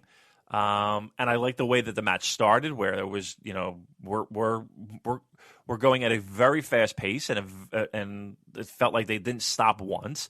And again, we're talking about Liger, who is, you know, 106 years old, and Tiger Mask is you know, right behind him. It's amazing to me the fact that this could have very easily have been a 5 or 6 minute match, standard tag match, and we could have gotten the same results, but the amount of energy and the amount of hustle and the amount of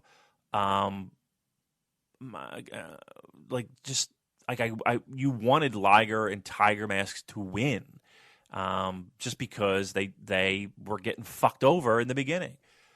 True heels, Despy and Kanemaru, really one of the few tag teams that, or wrestlers in general, that doesn't rely on I'm a cool guy heat. They're just fucking dicks, and they're great at being fucking dicks. Again, for what was expected of this match, I think it over-delivered, and what you got in the 6 or 7 minutes was exciting and full of energy, and there weren't many. Yes, we're going for the mask again, and you know how much I love that spot where we're ripping up people's masks. Okay, great. But other than that, I really didn't have much fault with this. And a surprise finish to boot, right? Surprise finish to boot. So, do you think this is setting up a title match for King of Pro Wrestling between these two teams? Yeah, I do. And I'm okay with that. Are you okay with that?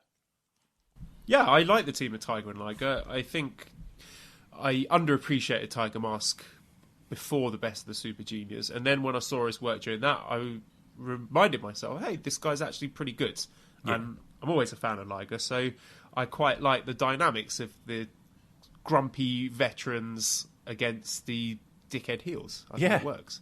I do too. And again, listen, people can hand wave Tiger Mask a lot, and rightfully so. There are times where he's just like, he's going through the fucking motions. One of the most brutal examples of that, it felt like, was that there was a Rev Pro show, and it was Tiger Mask against David Starr. And I talked about it on this show where it just felt like Tiger Mask gave David Starr zilch show, gave him nothing. So again, there's both sides of the Tiger Mask coin, but this time I was thrilled with what we got, over delivered, and I'm looking forward to seeing a title defense and hopefully a win for Tiger and Liger. That'd be nice too as well. All right. Fourth match, we got the team of Manabu Nakanishi, Yuji Nagata, Satoshi Kojima, and Hiroyoshi Tenzan defeating the team of Ayato Yoshida, Ryusuke Taguchi, Tomoaki Honma, and Togi Makabe in 9 minutes 56 seconds, with Yuji Nagata pinning Yoshida after a backdrop hold. Just your standard 8-man match with your New Japan dads. Nothing to see here, really. Yep. The only thing I was looking out for was Honma to see how he was looking.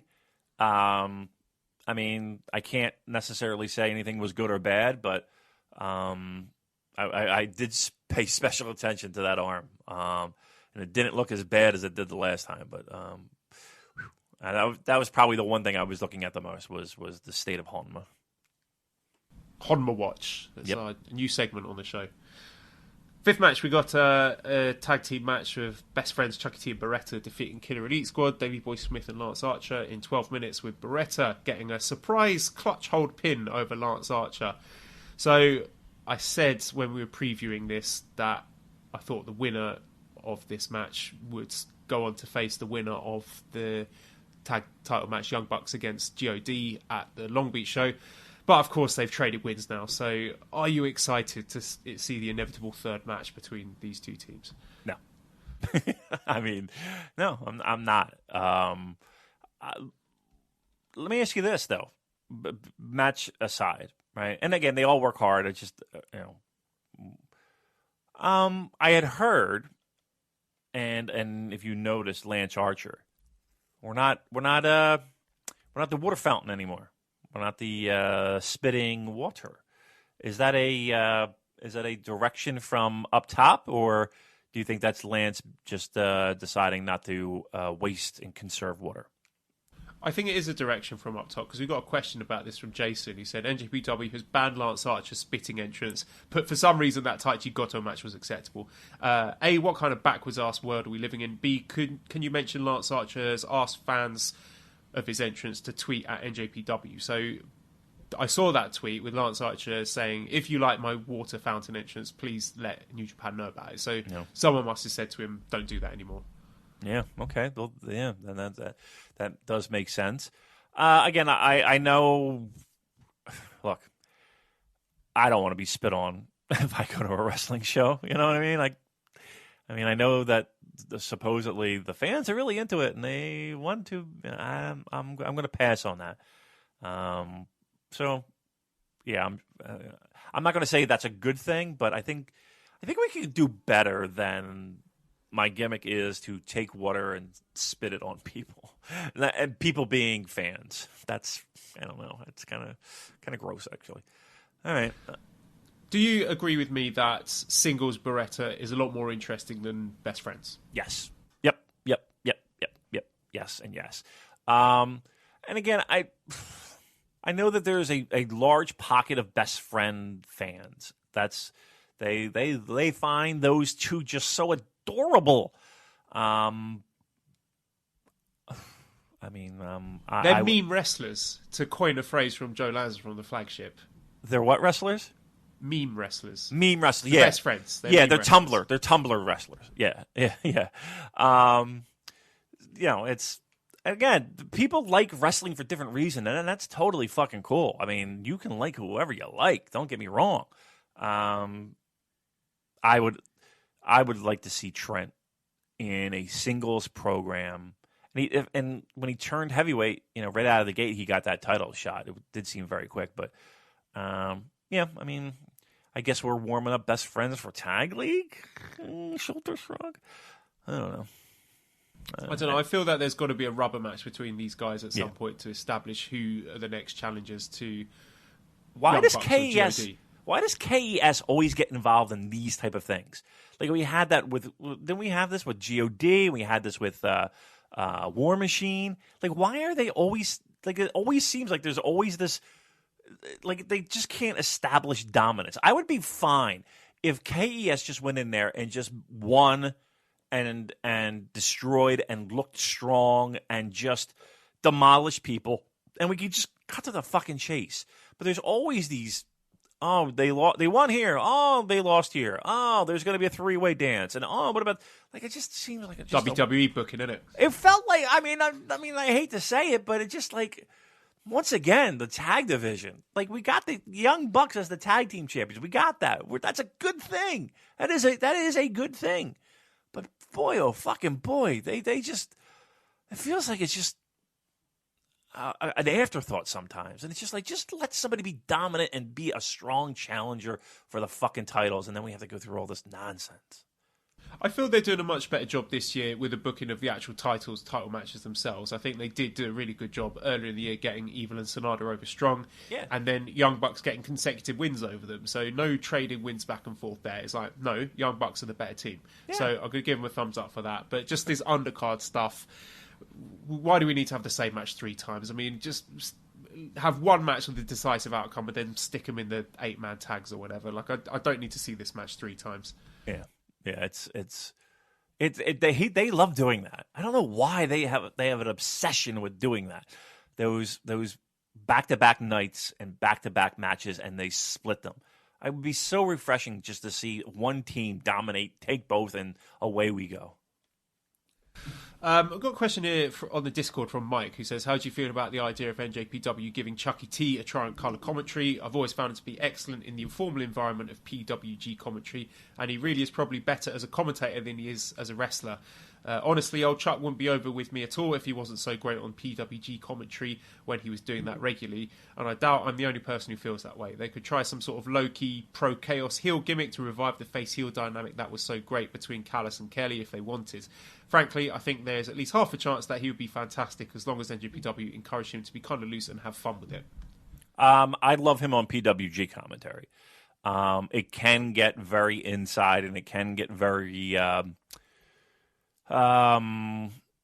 what's the word I'm looking for? It is, I want to go so far as to say, exposing the business. But, a certain demographic is purchasing a PWG bowl of DVD, right? They get the jokes. That being said, I think he did a good job when he was doing commentary that one time with Kevin Kelly. I thought he was fine there. And I think he could be groomed into that position, that spot. Do you replace Rocky Romero? Do you replace Mark Warjataro? Do you replace Don Callis? Like, where do you replace Chris Charlton? Do you replace, where do you fit him in this? They're not going to pay all these people to come over and do commentary. That seems like a bit overkill. So they'd have to make a decision on that. But I do like Chucky T on commentary. I do think he does a great job. And he could be groomed in that slot if that's the direction they wanted to go. Yeah, I agree. I enjoyed the work they did on commentary during the New Japan Cup. There's always a slight worry with him that he's too busy cracking jokes and is going to detract attention away from the actual match itself, but I thought he towed that line quite well when he was doing it earlier in the year. So yeah, maybe they're going to have sort of a rotating thing going on, but it does seem that Kevin Kelly and Mark Warzeka is what they're sticking with for the time being. So I don't think we're going to be seeing Chucky T coming back on commentary, but you never know. Anyway, moving on to the sixth match, we have the team of Will Ospreay, Yoshihashi, and Jay White defeating the team of Toa Henare, David Finlay, and Juice Robinson. Jay White pinning Toa Henare in 9 minutes after the Blade Runner. Mm-hmm. And again, I think a lot of the things that we saw in this match helped to not connect dots, but helped to extend the story of what we would see later on in the evening with Jay and the Yoshihashi interaction, and at the end of the match, Jay White kind of saying, "Hey, just believe me. If you guys fucking just stick with me and kind of follow my lead, that's the way to victory." And the Chaos team kind of reluctantly and somewhat not reluctantly agreeing with it. So I don't think the match was anything tremendous, but again, it was there to help further the plot lines as we moved along in the evening. Seventh match, we have another six-man tag. We've got the LIJ team of Sanada, Evil, and Naito defeating the Suzuki-gun team of Taka Michinoku, Zack Sabre Jr., and Minoru Suzuki. Evil pinning Taka Michinoku after 11 minutes with the Evil. So I don't really have anything to say about the match itself. Like, we've seen this match loads of times on this tour. But I think the more interesting thing here is it seems that they're building something between Evil and Zack Sabre Jr., because Zack got the pin last time and then Evil got the pin this time, so it seems that they're putting the emphasis on those two guys. So I was curious as to whether that is leading to anything directly between them, perhaps a match, or if we are indeed getting Evil against Jericho. It seems to be a bit murky there. Yeah. But I also saw some interesting comments from Naito. I think it was after the Beppu show, where he said, I know it's important to put things the way they were, but it's also important to find the courage to accept change. Now, us Los Ingos are in that same situation. I'll leave it up to everyone to imagine what exactly I'm talking about. So I took this to be some cryptic hinting towards perhaps adding an extra member to the faction. Mm-hmm. So maybe we are going to get a new LIJ member. I think it was the Lion Marks actually said on Twitter that on the New Japan profile page, Taichi was no longer affiliated with Suzuki-gun, so maybe Taichi could join LIJ, which would be incredible for me personally, just to see Twitter go to absolute meltdown. It would. So, what do you think the possibility are of LIJ expanding? Did you have any thoughts on this match, first of all? Well, again, you are right when you say the waters are very murky.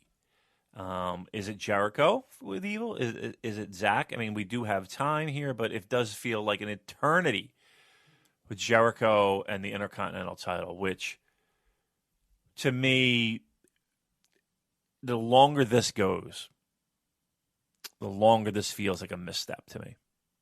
I don't know of what value Chris Jericho holding on to this title for this long without seeing his face, without seeing the title.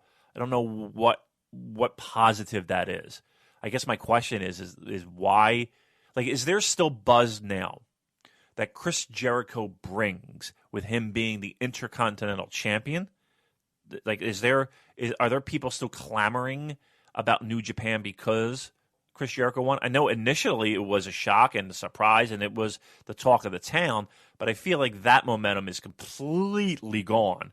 And again, is that initial buzz that it got worth literally hundreds of days of just a stagnant cooling off of a title and Jericho himself? Yeah, I said at the time that I thought it was a mistake, and I think I've been proved right here because we just haven't seen him. And I think the motivation was to just get the IC title on ice because there were too many belts. The same thing that they did with the six-man titles by putting them on Marty and the Young Bucks and us not seeing them for several months. Then don't have the belts. No, exactly. You know what they I mean? need to get rid of at least one of them, unify them, whatever. They've got to do something. It's too much. Now to get to your question, what was your question? About a new member of LIJ. Oh yes, and I don't think I could be dead wrong, but I don't think that people who are massive fans of Los Ingobernables want to see Taichi in that role. You are right. Twitter would lose its collective minds. What is more depressing, though, is I think that this coincides a bit with the fact that we will not be seeing Hiromu anytime soon. If Naito is talking about an added member, that's pretty telling to me that Hiromu is not expected back anytime soon, which is depressing, sad, because when you look back at the beginning of this year, he was one of those guys that you talked about being an MVP or wrestler of the year, or at the very least junior of the year when it came to New Japan. So I don't know. I mean, speculation. Again, we still have Pac Neville that's out there. I mean, there's a lot of free agents, we'll say, from a Japanese perspective, that have made themselves available. Right? So it could go any of those areas.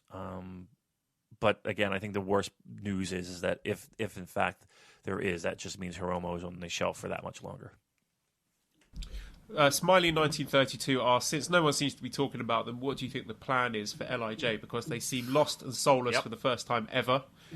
And another question, if you could change one thing in New Japan, what would it be? So dealing with the LIJ thing first, I don't know if they don't seem to have any plans for them. No. That's what it seems like to me. Now, what's Sonata doing? Like, what's the program for Sonata? Right, exactly. That's a rhetorical question. Right. All right. So now, again, obviously Bushi's not going to be your junior heavyweight champion. What's the plan for Bushi? What's the plan for Evil? Is it Zach? Like, Evil, it feels to me, is the lone guy in that whole group that has a plan, that at least a direction somewhat. Like, after Suzuki, and we're all fingers crossed and on our hands and knees praying that Naito Suzuki's run its course, then what? And again, that's what pro wrestling's for, and that's what booking decisions are for, is to create programs and lead us to that match and the payoff and all that. We all get that. But right now, they do seem aimless, and which is boggling my mind, because, arguably they're the hottest thing in New Japan. And I know people were like, people loved, the fact that, Naito didn't win. It's okay. Gates are up and everything's good. And you wouldn't have had Kenny win the title. And I agree. I agree. Hindsight 2020, I agree. But boy, oh boy, does it feel like whoever that person was on Twitter, whatever their name was, nailed it. Because that's exactly the way I feel. I feel really that group, again, arguably one of the hottest groups in the promotion, is aimless right now. And that, to me, is very, very weird. And I guess that will continue into our next match, which is the let me find it, the IWGP Junior Heavyweight Championship Tournament semi-final, with Kushida defeating Bushi in 60 minutes with his Back to the Future move. Now, just a little thing that I was following online. New Japan ran a vote on the application line where they had all four people and they were asking people to vote who they wanted to win. Bushi was the runaway winner with 4,137 votes. Second was Will Ospreay with 1,826. Kushida in third with 1,659. And Marty Skull only got 577. So Bushi was the runaway winner there. So Bushi Lives Matter asks, why is Gedo such a fucking bitch towards Bushi, LIJ, and LIJ fans? Well, I think he's a little biased in that statement, but look, I got bad news. Bushi's not your junior heavyweight champion. Right? He's at best he is a placeholder if and when he ever does win that title again. That's you're not going to build your junior ranks around Bushi. I'm sorry. I think he's past that, and I think he's a filler defense. Yeah. I mean, that's where he is. Now, again, we all know the little rumblings, that people you've heard before online with, he's difficult to work with, or he's not one of the better workers from a junior perspective, and we've all heard that kind of feedback from various places. And I don't know if that's the truth or not, but you do hear that. He's obviously fourth in Los Ingobernables as in terms of importance. And again, if you're a fan, you can be a fan, but if you're looking at it objectively, that's where he is, and that's his role, and that is what it is. And you're not going to get past an Ospreay. You're not like in the pecking order of juniors, you're not going to get past a Kushida. You're not going to get past an Ospreay. You're not going to get past those major Hiromu. You're not going to get past those players. That's the hierarchy, and even to a certain degree, Marty Scurll. I know people don't want to admit that, but that's what we're looking at. Now, I don't know if that's a personal thing with Kato. I couldn't answer that, but look, the world needs ditch diggers too, Danny, and somebody put the shovel in Bushi's hands because that's his role. What did you think of the match? Good. I liked it. I like the closing stretch. Again, I think one of the silliest spots in all of pro wrestling is the mist. And I hate the way that a referee has to just literally go blind to not look at somebody in the face with their face completely covered in toxic sludge and not be like, ring the bell, disqualification. It's one of those pro wrestling things that I just like. How much you hate what's the move you hate? The Spanish Fly. Yeah, and the Canadian Destroyer. Canadian Destroyer too. Yeah. It like how that makes you cringe. For me, it's the mist, and then doing 9 other spots while the guy is covered from chin to forehead in green mist. It's just one of those things. I like the finishing sequence. It was an emphatic exclamation point win for Kushida, and I like the match. I thought it was. Want to give it 4? 4 seems to be our measuring stick, but I give it 4. I feel like I've seen better matches between the two in recent memory. Yeah. I recall them having a really good match at last year's Best of the Super Juniors, and the title match they had last year was decent as well.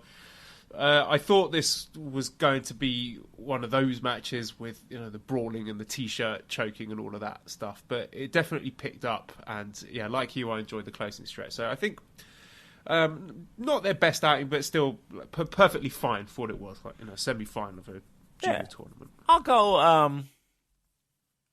You know what? I'm in a nice mood. I'm generous today.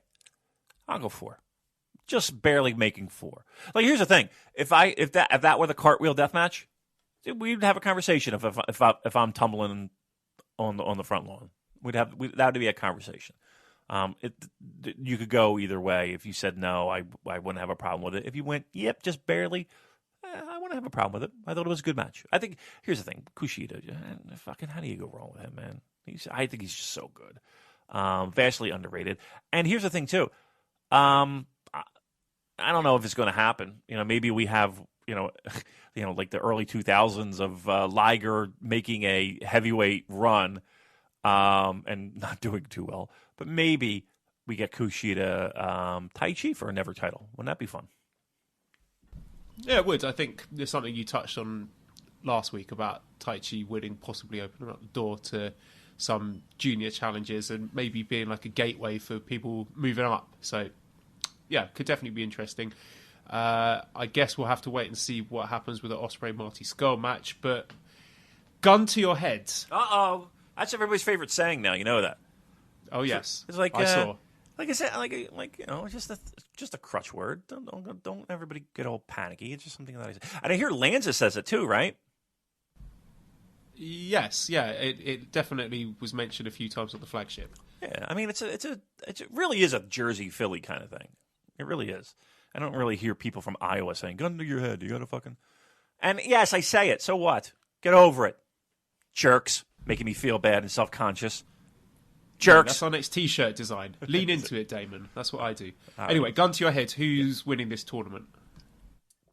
Young William J. Ospreay Jr. All right. I added a bunch in there. I gave him a whole bunch of different names. Certainly not that. Oh, never mind. I was going to say something. Hopefully that will help him put a bit of money towards his getting a new car for his mum. Oh, Joe with the jab. Yikes. All right. Yeah. All right. What Main else event. Yes. Main event. We got Hiroshi Tanahashi defeating Kazuchika Okada to preserve his IWGP Heavyweight Championship shot at the Tokyo Dome in 35 minutes, 43 seconds with a high-fly flow leading to a pinfall. So, David, what did you think of this, and where would you slot it in amongst their previous matches? To me, this was classic, again, dramatic pro wrestling. I really enjoyed this. I love the legwork for both guys. I love the story that was being told. I was into it hook, line, and sinker. I was feeling the near falls. That closing stretch, I really enjoyed. The pile driver spots, I enjoyed. The high fly flow. I always fucking trip over that. High fly flow. Although I like the idea of a high-fi flow where he throws a high-five. High five, everybody. That'd be awesome. Again, him teasing those spots. The one to the outside, again, wrecking his knee. And then hitting the one that he'll use to set up the real one, to the back. Or the flying body press type version. Catching Okada, where he tumbled off the turnbuckle. And then instantly followed it up with a high fly flow. I loved it. I really did. Sorry to interrupt. There was some chat about that on the VOW Slack about whether or not that was a callback to the match against Shinsuke Nakamura in the 2015 G1 Climax Finals. You know what? Apparently Tanahashi hit a same or a very similar move in that match too. That is correct. Andrew Rich was pointing that out. Great job by Andrew Rich. That is correct. And you know what? Now that you mentioned it, that is correct because I don't want to say this, I was there. And I do remember that spot. So good job, Andrew. Once again, is Andrew Rich the greatest or what? Good job. Good job, Voices of Wrestling Slack. You're too intimidating for me to join, but I give you a tip of the cap from afar. Yeah, here you go. Kelly Harras. I would say there's some significance to Tanahashi breaking out a move that we've only seen him previously use on the former Chaos leader, and Andrew Rich chiming in, a move that was critical to him winning both matches. Great job. Yeah. Excellent stuff. Yep. I went 4.5. 4.5 for this dog. How about you?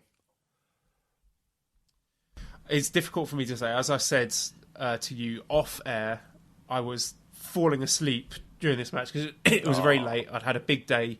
I did an escape room game where I was crawling around under lasers and moving statues and stuff. Yeah, have you done one before? I have. I had to do one for work, and I hated every one of the people that I was in the room with. So I was literally, there were moments where I was like, if I killed these motherfuckers right now, no one would, except the people in the camera.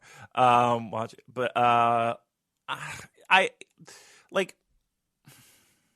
I enjoyed it, but I don't think it's something that I would go and do again. You had a good time doing it? I love these things. I've done 5 or 6 of them now. Wow. And this one was really good, really high production values. So, yeah, like I said, this one game in the space of an hour had 4 different rooms. Oof. And one of them was a Aztec temple kind of thing with lasers, and I had to go crawling on my belly to get under the lasers, and by the time it was finished I was sweating like a bastard. Holy shit. So I had a very energetic... Oh, and also I broke... it was like a kind of prison gate kind of thing, and I wasn't sure whether or not it was I was supposed to open it, and I ended up like forcing it open. Oh, you broke the fucking rule? Oh my god! And the lady came running and was like, "No, you're not supposed to do that." Was pointing at the sign, but it was in Chinese, and my Chinese reading skills are not great. So I was like, "Oh, sorry." So I ended up having to do all these other puzzles, like collecting these little statuettes of figures of the zodiac and putting them in the right places. And then after I'd done that, this gate, which I'd already broken, sort of slid open. I was like, okay. Yeah, you're doing the cane in the steel cage gimmick. Yeah, that must be Joel. I get a bit overexcited during escape room games. I really get into them. Good for you. All right. What did you think of Tanahashi Okada?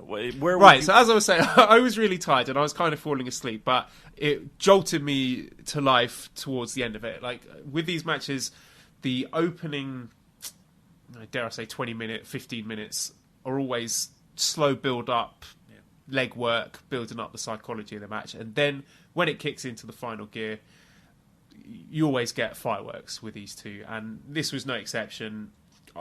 I need to go back and rewatch it, but I thought it was fantastic. I think their trilogy this year might be one of the best in terms of a calendar year trilogy between two wrestlers.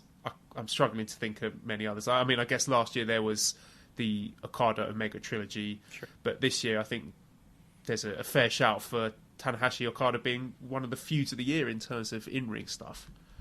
They're just amazing. And again, the dramatic pro wrestling. If we're talking about styles and we're talking about how match structures are, I'm sorry, I just don't know of anyone else that's better than Hiroshi Tanahashi at that. It's amazing how captivating he can make some of the simplest things, and the build and the drama that's involved in it. So, 4.5 for me. I really like the stories as well with this match. So you've got Tanahashi, who is, I hate to use that phrase by Zack Sabre Jr., but held together with athletic tape and hairspray, but he was really selling it that his body's kind of falling apart on him towards the latter stages of the match, and the selling of the knee while he was trying to hoist his broken body up onto the turnbuckle to do those high fly flows. That was really compelling drama for me. And the whole story with Okada and being broken Okada having lost his title, and then on top of that, psychological trauma, having all this shit to deal with Chaos and Jay White and Yoshihashi and all that stuff weighing down on him, and him coming out and trying to be focused and determined and very, not heelish, but definitely have a bit more of a ruthless edge going after the knee. But eventually all this stuff, all this psychological turbulence being too much for him, and that eventually costing him in the end. Yeah, and also with Tanahashi, again, the ultimate babyface, he's not going to get the win because he's got to get through. Like, the reason why this match occurred is because there was doubt in Tanahashi's mind of, hey, am I skating by here without really looking at Okada? And he manned up and said, all right, fuck it, we're putting this contract on. And notice how they never say briefcase. They always say certificate, right? They never once do they ever say the briefcase is on the line. I think that's a purposeful thing. But anyhow, again, Tanahashi, there was one point where again he probably could have won it by count out, but he was like, nope, fuck that. We're getting a pinfall because I need. If this is going to occur, if me going to Wrestle Kingdom is what is in the future, I gotta beat Okada.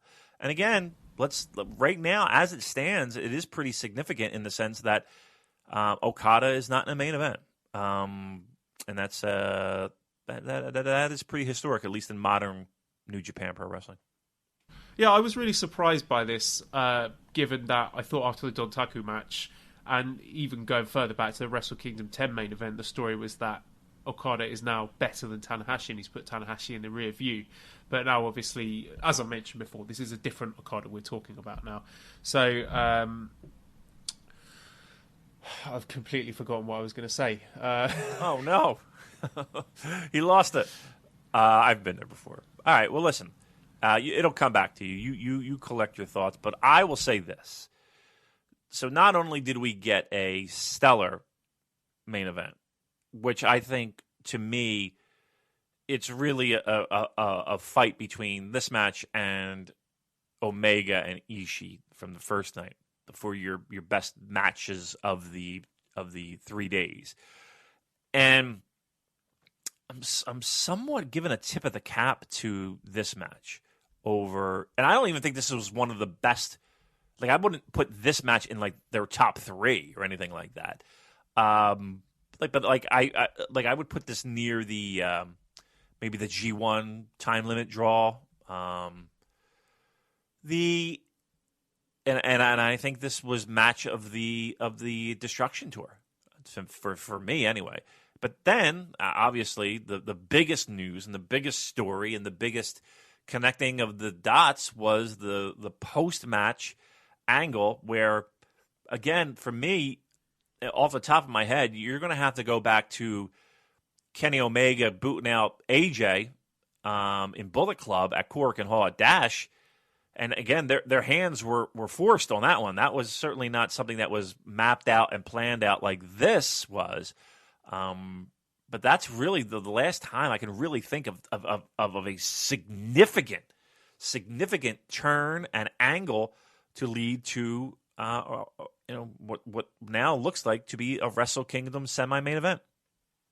I remember what I was going to say. I was going to say the symmetry with the G1 match where at the 30-minute mark they were in the same spot as they were in the G1 match when the time expired, with Tanahashi about to go for the second high-fly flow. And it left you wondering in that G1 match, what would happen if they just had another 5 minutes? Would Tanahashi go on and beat him? And it left you hungry to find out what would happen. And now we know what would happen because he did go on and win. Yep. You're exactly right. And again, it wasn't that far off of the 30-minute mark, right? So again, for those G1 matches and those time limit draws, all they needed was an extra 4 or 5 minutes because it wasn't that much longer after the 30-minute mark that the pinfall occurred. So, yeah, that's very valid. Absolutely good point by you. Worth coming back to. Okay, well, let's talk about the post-match angle. So we had Jay White coming out and attacking everyone. And then we had Yoshihashi and his moment of glory tearing down to the ring to make the save. And he slipped, and I guess he smashed his face into the side of the ring, because when he got up into the ring, he was all bloodied up and dizzy, and I think he had to be taken to hospital. Let me see. I did have an update here that was someone mentioned it on the Discord group. Chris Charlton said that he was taken to hospital for a checkup. Juan from the Line Marks was in the building and said Yoshihashi did walk to the back under his own power, but was understandably wobbly. He did a Titus O'Neil, basically. He really did. So we got a lot of questions about this. They were quite funny, so I'm going to read them out. Okay. Brian says, did Yoshihashi accidentally become the first time someone made you laugh and get worried at the same time, in addition to making an angle accidentally more powerful and violent by mistake? Jeremiah, was that the most Yoshihashi has ever Yoshihashi'd? And Tyler said, Yoshihashi's biff in the eye looked like a blade job gone wrong. How likely is it that he stays involved in this storyline? So what are your thoughts on this whole Yoshihashi thing? I think they nailed it in the sense of, it was the most Yoshihashi thing that could possibly happen, right? It couldn't have been anyone else but Yoshihashi.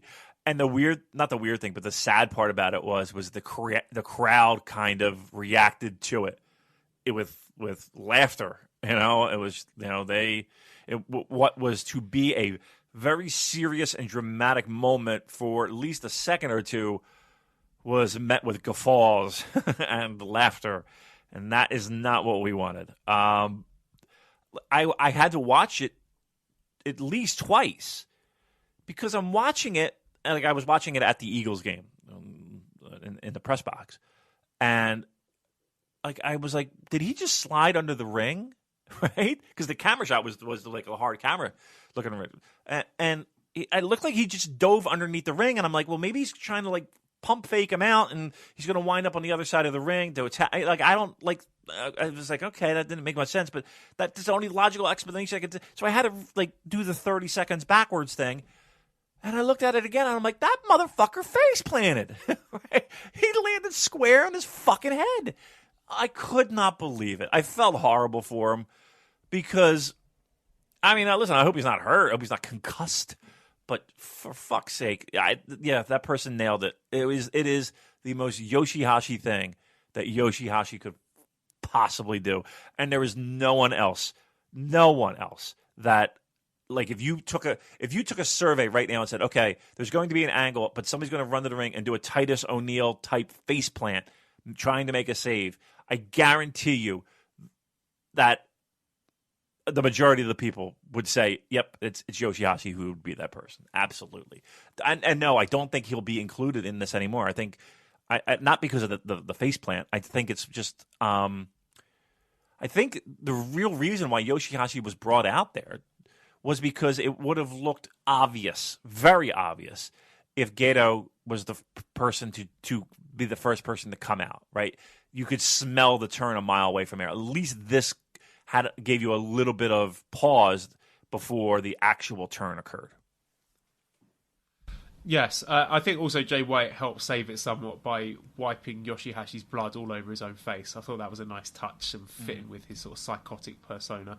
So, speaking of that Gedo turn, it was really interesting when we first got wind of this news about he's not going to accompany Okada to the ring anymore, and we all thought, oh, that's interesting. That's a bit strange. Yeah, but who said? Wait a minute. Who said? Me.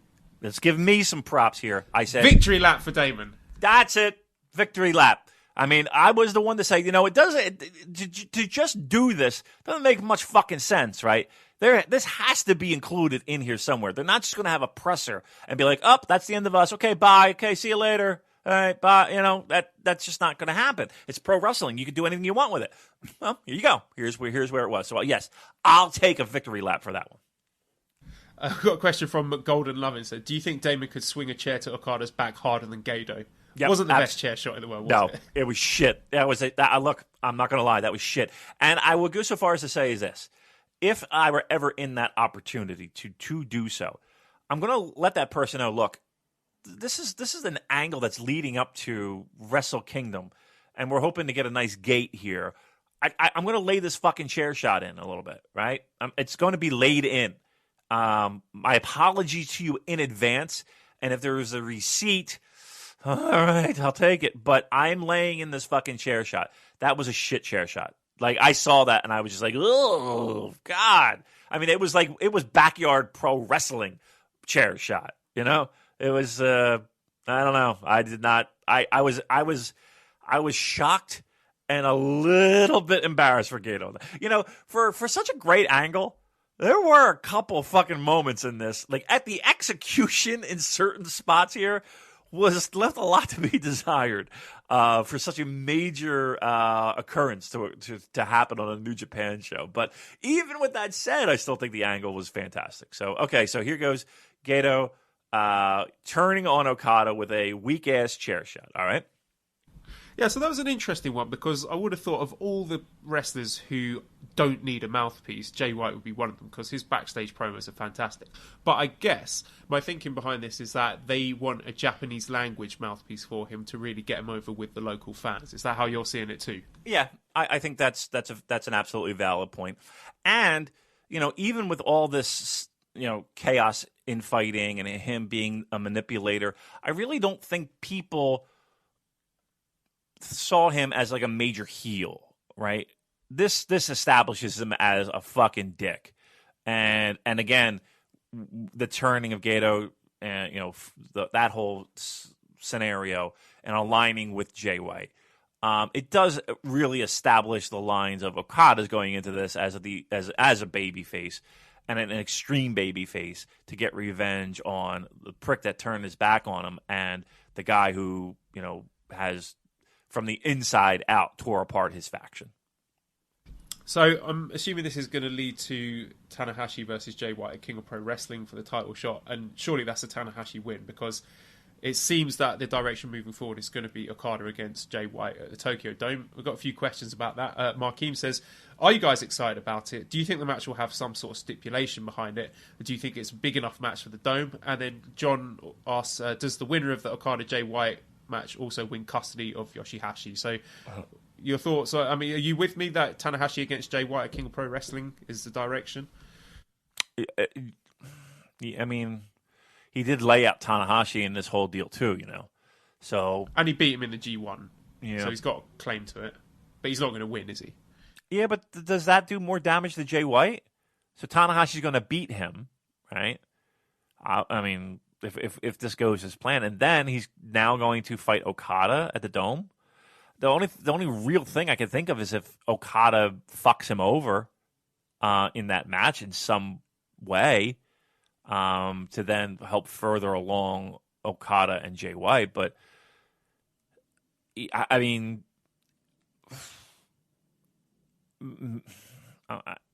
you would think that King of Pro Wrestling is where that would occur.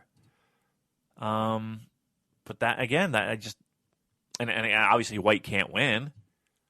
He's not, going to go into that with taking the briefcase. So I don't know. That's a weird one for me. I would honestly, truth be told, I would not want to see that match at King of Pro Wrestling because the logistics of it doesn't do anybody any favors. Tanahashi beats Jay White. Okay, great. He got a little bit of revenge. But that hurts Jay White in his match against Okada. Like he just seems like not of their level. So I would rather them not do that. I kind of hope that they don't. Okay, and what are your thoughts on Okada against Jay White at Tokyo Dome? I'm not going to lie. Gun to my head.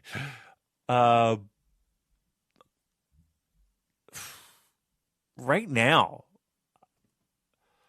Omega, Tanahashi, which would be awesome. It would be great.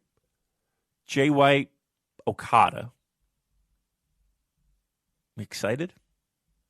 You're going. I don't know if I am. I'm excited about the main event. Yep. I don't know about Okada against Jay White because I still yet to see that breakout Jay White match where he proves to everyone that he can deliver in a big match, right, on a big stage in that New Japan main event style. I'm not. Again, we have a long time to go here that we can build to this. But you're right. I mean, Jay White in the ring with Okada. Okada is going to bring out the best in Jay White, and I really do feel like Jay White can go. Like I think a lot of this has to do with, again, the character development and the telling of the story and getting to this point from a storyline perspective. It's not a sexy matchup to me. It's not. The Dome is going to do what the Dome is going to do, right? The Dome's going to do a more than it did last year and more than it did the previous year, right? I'm not worried about people showing up and buying tickets. I don't feel it in my heart right now. And again, we're establishing new stars. They're going all in on Jay White, kids. Here's the thing: if you're on the fence with Jay White, you're shit out of luck because they're going all in with Jay White, as it's obvious with this angle. I had a question on that. Okay. Nathan says, "Is the Jay White push too much too soon?" Because I was thinking this has got to be one of the biggest post-excursion pushes since Okada. I mean, obviously he hasn't won the title yet, but if you look at Jay White's 2018, it's been remarkable for someone who only just came back from excursion. They're making a new star. I mean, you could see that in G1. And, Jay White was in it to the very end. You could see it with the angles with Kenny Omega. Again, they were. That's one thing about New Japan. When they have a direction, they do not waver. It's rare that they get really hot on somebody and then just fucking pull the rug out from under them. I know, and Naito fans are sitting there screaming their heads off. Well, what the fuck? And it's not that extreme yet, kids. But then when they commit to a person, they're committing to a person. Is it too much too soon? Look, I'm going to give you the old time will tell. I think the jury is still out. They're putting him in a spot to do well, and this will be number 2 semi-main event. back to back. They're making a star. They're trying their best to make a star. Whether it connects, again, time will tell. But right now, on paper, I can't say that I'm really pumped up over the idea of Okada Jay White. Okay, Michael says, with the main event of King of Pro Wrestling appearing to be Jay against Tanahashi, what would you do with a heavyweight title?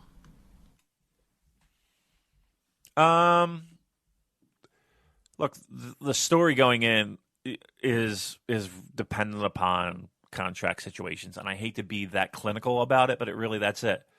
For King of Pro Wrestling? Well, not for King of Pro Wrestling. I think that's what the question was. Like, what sorry. would you do with the heavyweight title at King of Pro Wrestling? It's got to be a simple defense. Unfortunately, if you are defending it, it's going to be somebody that, I hate to say that I don't think anybody thinks Kenny Omega is going to lose to. I don't think you go into it with like an Okada or anybody like that. I mean, you'll probably get like a...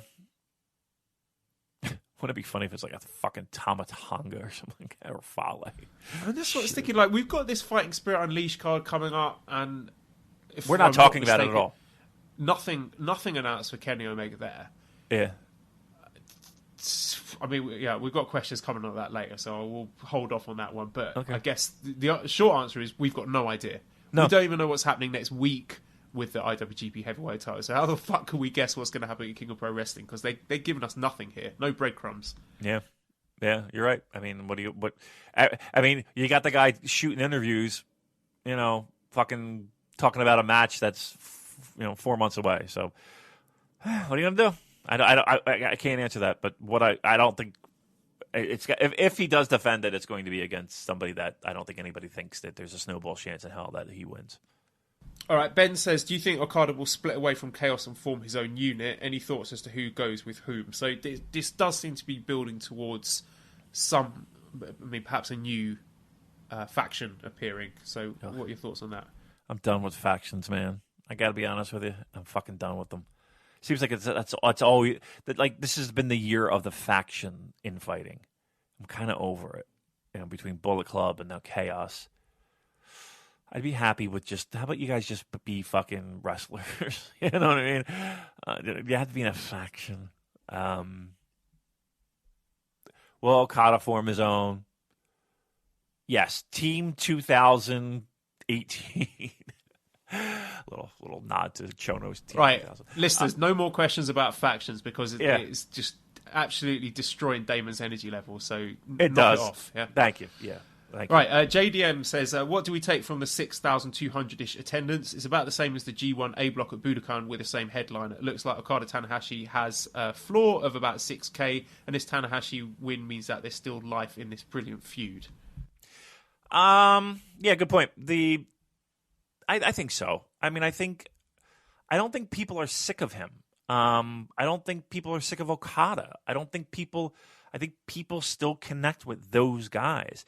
Now that's a challenge because, not Okada because he's really just now approaching his prime, but Tanahashi is as much as they want to push down your throats that he's not past his prime. He's past his prime. We all know that. He's on the downward slope. They are investing in new faces and new talent, and whether they connect or not, that's really going to be the barometer of the successfulness moving forward. Is the new stars, but I don't think right now as we speak they still have plenty of shelf life when it comes to Okada and Tanahashi.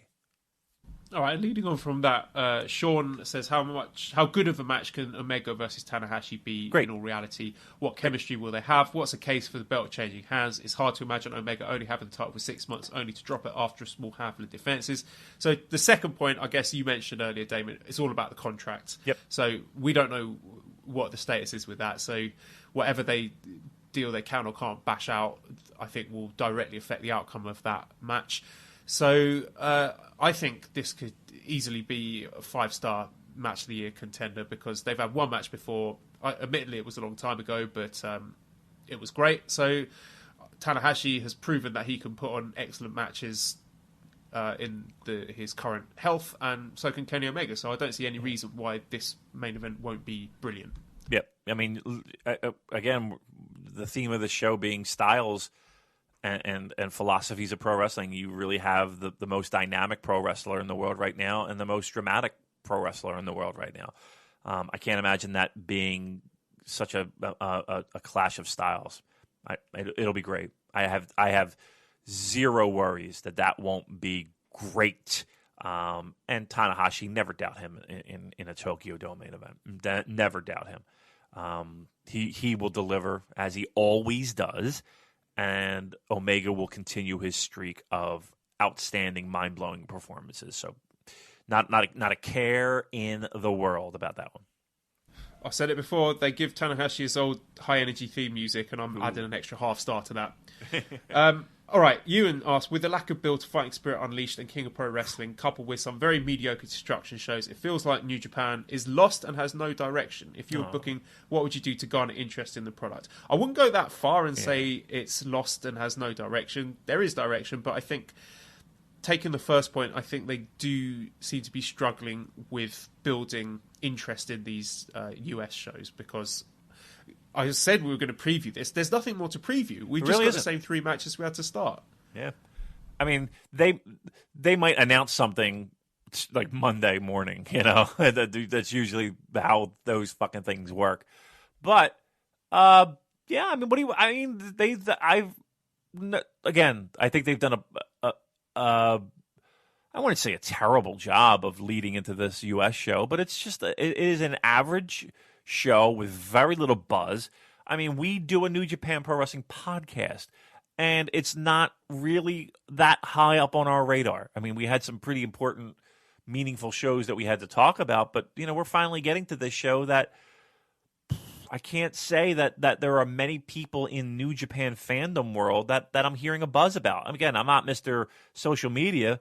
Joel, you're more tuned into that than me, but I'm not hearing anything. My friends aren't excited for this. It's. I think maybe this week you'll hear a little bit more buzz and excitement, but you know it's flat. It really feels flat to me. Now, do I feel New Japan as a whole is flat? No, it's just, you know, ebbs and flows. You can't. You just came off G1. G1 was fucking tremendous. Is it right now? You know, 2 months. We're fine. You know, don't give up. Don't jump off the boat yet. You got a long way to go. You have a little patience. Hang in there. I would have said that through this Destruction tour, they could have done more to build towards Fighting Spirit Unleashed, because we've had nothing from Ospreay or Skull, nothing from Juice and Cody, nothing from Young Bucks or God, and this is 1 week away. So I understand that they can't give their whole card, because a lot of those matches are dependent on stuff that happened at Destruction. I get that, but to me it's a misstep to just have no hype whatsoever for the 3 matches that they do have announced. I don't know anybody who's traveling to this show. I mean, have you heard anybody traveling to this show, Joel? I think there's one person who mentioned on Twitter that they were going to it, but yeah, they don't. Not that many people, basically. Yeah, I mean, and we all know how important that factor is. Now, at the end of the day, will the gate be okay? I think so. I think we'll be all right. But yeah, I think that this look, they've beat the shit out of that area, right? Well, they've had plenty of shows in that California area, and I just think that the card is not sexy. There's nothing to sink your teeth into from a buzzworthy perspective. And I mean, and I think the proof's in the pudding with the lack of buzz right now. So yeah, people are a bit down on New Japan at the moment. Webhead1984 says, are NJPW in trouble for having such predictable booking? You can always tell who's taking the pin even before the show starts. And I do think that was a problem in this Destruction tour, and I think is a bit of a problem in the post-G1 pre-Wrestle Kingdom build-up, because they've conditioned us to not expect title changes or the title contract changing hands. Yes, but that's every year. And this was the first year that you even had a glimmer of hope of that happening, right? I mean, going into that Okada-Tanahashi match, you could justify and you could, you know, in your mind, it would make logical, perfect sense to have Okada win. I mean, you could work that in. It was, I don't see that again. Listen, if you had Taichi winning the Never title. I mean, who would have thought that 4 months ago? So no, I don't know. I mean, I'm not necessarily feeling that train of thought. Look, if you are not a Taichi fan, yeah, I can see where you're like, what the fuck? Hey, if you're not into the Jay White thing, if you're not sold on Jay White yet, I can see where you have some reservations, because a lot of the people that are your Naitos, your Okadas, your Tanahashi, I mean, those are the people that you're used to and, dare I say, you're comfortable with on top. So it doesn't feel like it's important because there are new people in town. Trust me, that's a good thing. You need to build new stars. They're going in on it, and that might be some of the reservation that I'm hearing in people's tweets and voices. Okay, now we've put the talk about factions behind us. I've got a question here that I'm not going to ask you. I'm just going to say what the question is, and I've got a feeling this is not going to particularly excite you. So Mick asked, what's next for the Bullet Club? Yeah, that noise just sums it up, really. Let's go on to the next question, okay. Shall we? JDM says, does anyone else want to hear Taka say, ZSJ beat Naito twice when Suzuki didn't? That would trigger a Suzuki Gun civil war, and I'm here for it. Is that too many faction wars? Yeah, I'm done. Enough with the faction wars. I'm done with factions. Factions stink. Honestly, New Japan's reliance, and they've done it for years. I mean, from again Team 2000, NWO Japan, CTU. I mean, you go. I mean, they've had them forever. It's almost as bad as Western, commissioner or authority figure, heel authority figure. It's like, all right, we got it. Faction talk, I'm done with it. We're hand waving it. Derek says, with it looking like Omega Tanahashi and Okada White at the Dome, how do you see the rest of the card filling out? Assuming Taichi holds onto the belt, I'm assuming we get some kind of big Taichi match. I mean, we did go over our Wrestle Kingdom 13 booking ideas a couple of weeks ago, and I don't think that much has changed since then. It really hasn't. Yeah. Is there anything sort of jumping out to you that you think, yes, this is a match that should or could happen at Wrestle Kingdom? I guess really the biggest question mark is, what are we doing with the Intercontinental? That's really my biggest question mark right now, of what the fuck is Chris Jericho doing? I know we got a cruise. I can't believe that sentence came out. I know we have a cruise coming up. I cannot believe that in my lifetime on a New Japan themed podcast show and that I would be talking about a cruise. Imagine the Ricky Choshu cruise.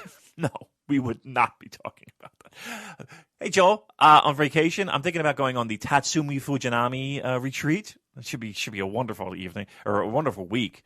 The Kingo Komura cruise. Go fuck it. I'm sick of it. Speaking of holidays, Damon, next week I am going for a holiday to Korea. We're going to Seoul for a week. And this means, of course, that while I'm on my holiday, I've got to watch this fucking Fighting Spirit Unleashed cards and do a podcast from my hotel room in Seoul, which I'm not looking forward to at all. Just the G1 doing the stuff, that was fine because I love the G1. But this show is just like, really? Yeah. I've got to take time out of my holiday to watch this. But there you go. Look. Buy some T-shirts, people. Yeah, make Joel feel good about if he looks at that back end of Pro Wrestling Tees and sees a bunch of T-shirts being sold, that might motivate him a little bit. I feel bad. You're going to be on, that sucks. I mean, look, I could do a solo show. I could do a Lanza or a Craich and have you just enjoy your holiday. Listen, right? I've jumped through bigger, higher, more difficult hoops to get the show delivered in a timely manner than this. All that business I was going through when I was in Myanmar and using my friggin' 4G to try and send that file, which took hours and hours and hours. Like, I'm going to be in Korea. This is the home of super fast internet, so we'll be fine. Okay. It's not the logistics of doing the podcast. It's just this Fighting Spirit Unleashed show is not the show that's whetting my appetite to take time out of my holiday, which could be spent out on the streets eating crisps. So there you go. Hardbuckle says, crisp chat. If NJPW team with a crisp brand to give 3 NJPW wrestlers their own signature flavours, who gets endorsements and what are the 3 wrestlers' signature flavours? This is something I can't answer off the top of my head. I need to go away and think about this. So might save that one for next week, Hardbuckle. Yeah. Hold on to that. We'll hold on to that one. Yeah, hold on to that one because, again, you have the taste test and, obviously one of those 2 is going to be a Taichi one. So. Yes. Big Chris segment coming up next week. Jeremy says, how did you get into Liger? Did you find him through tapes or when he was in WCW? First time I saw Liger, actually, it was Meltzer. It was in The Observer, and Meltzer was raving about him. And he didn't call him Jushin Liger originally. It was like Justin Rigger, right? It was Riger. And then it changed to Liger. But I would hear about him in The Observer.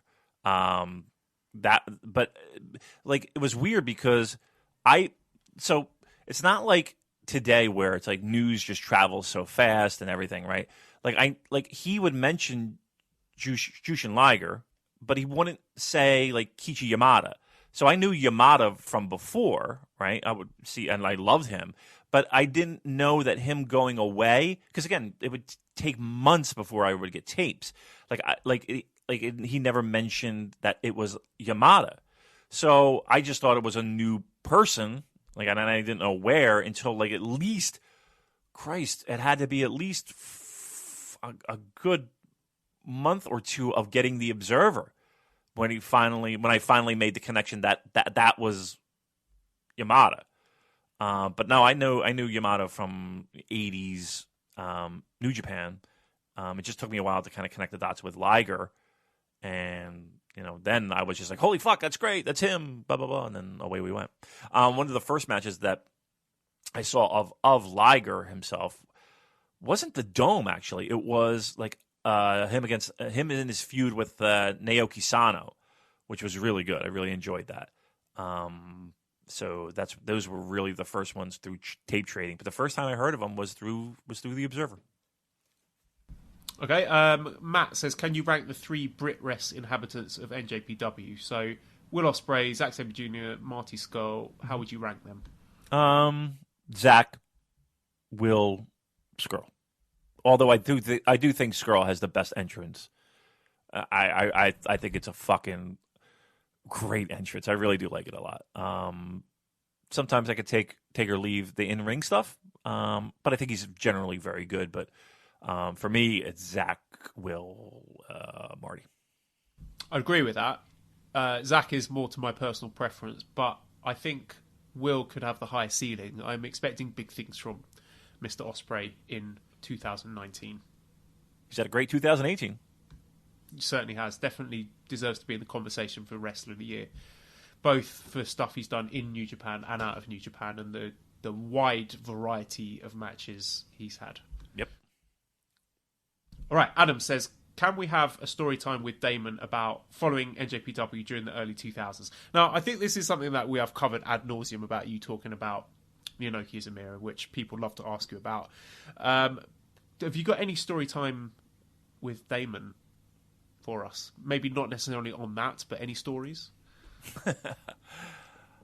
Or do you want to save that for next time? No, I mean, I'm trying to think of what story They've got to come out organically, haven't they? Yeah, I mean, I'm trying to think of 2000 fandom of New Japan. I remember low key. I got the story. You want to hit the music? Want to hit the music here? Throw in the music then, Joel, Dan. Ed or Dan, throw in that music. Here's a story from Uncle Damon. Here's a story from some point in his life. Here's a story from Uncle Damon, and it may be about wrestling, or perhaps include his wife. So, back in the day, we were kind of at the tail end of our wrestlingism on the independents in Jersey, Philly, all around the East Coast. Right around the same time when Low Key started, right? So I remember he had a match that it was me, Twiggy, and Tom Brandy. If you remember Sal Sincere from WWE fame, Tom Brandy was going to wrestle, was going to work with Low Key, and Low Key was just starting out. And you know how Low Key talks. He's like, "We're that I can't even do the voice, but that Low Key voice." So he's like working out this match with Brandy, and he's like, "I'm going to hit this move and that move, and I'm going to do this, and then you hit me with this." And you can see Tom Brandy's eyes kind of rolling on the back of his fucking head, like, what? Right? And he's going on and on and on. And then he just looks at us, like me and Twiggy, and he just goes, "Brother, easy." Right? He goes, this was the infamous, when they talk about the old school guys calling it in the ring, he's like, "Easy, we're going to call this in the ring." And it kind of deflated Low Key's balloon a little bit. So in they go, and they worked. I think Tom Brandy grabbed an arm bar for 15 fucking minutes, and that was that. So one of the first, he had to be, his first year in pro wrestling, Low Key. He worked that match, and I think it was for like Tommy Fierro or something like that. But yeah, I do remember. So again, Low Key spent many tours in 2000s in New Japan. So also in New Japan, again, I talked about it a little bit, like in the beginning of 2000. I just remember Liger trying to make the transition to heavyweight, which was like a fart in church. It just didn't go anywhere, and he wrestled Kensuke Sasaki at the Dome, and he got beat in like 5 minutes. It was such a fucking letdown. All right, so there you go. There's a little 2000 walk down memory lane from Damon. Okay, just a couple more then. Aaron says, which event do both of you wish you could have been to during any time period? Personally, I would have loved to have been at Wrestle Kingdom 11, which I know, Damon, you were at. What about you? Any that you did not attend that you wish you had been to?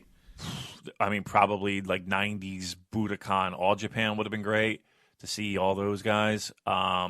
Maybe 80s, like those multi-man tags at Sumo, those Summer Night Fever shows.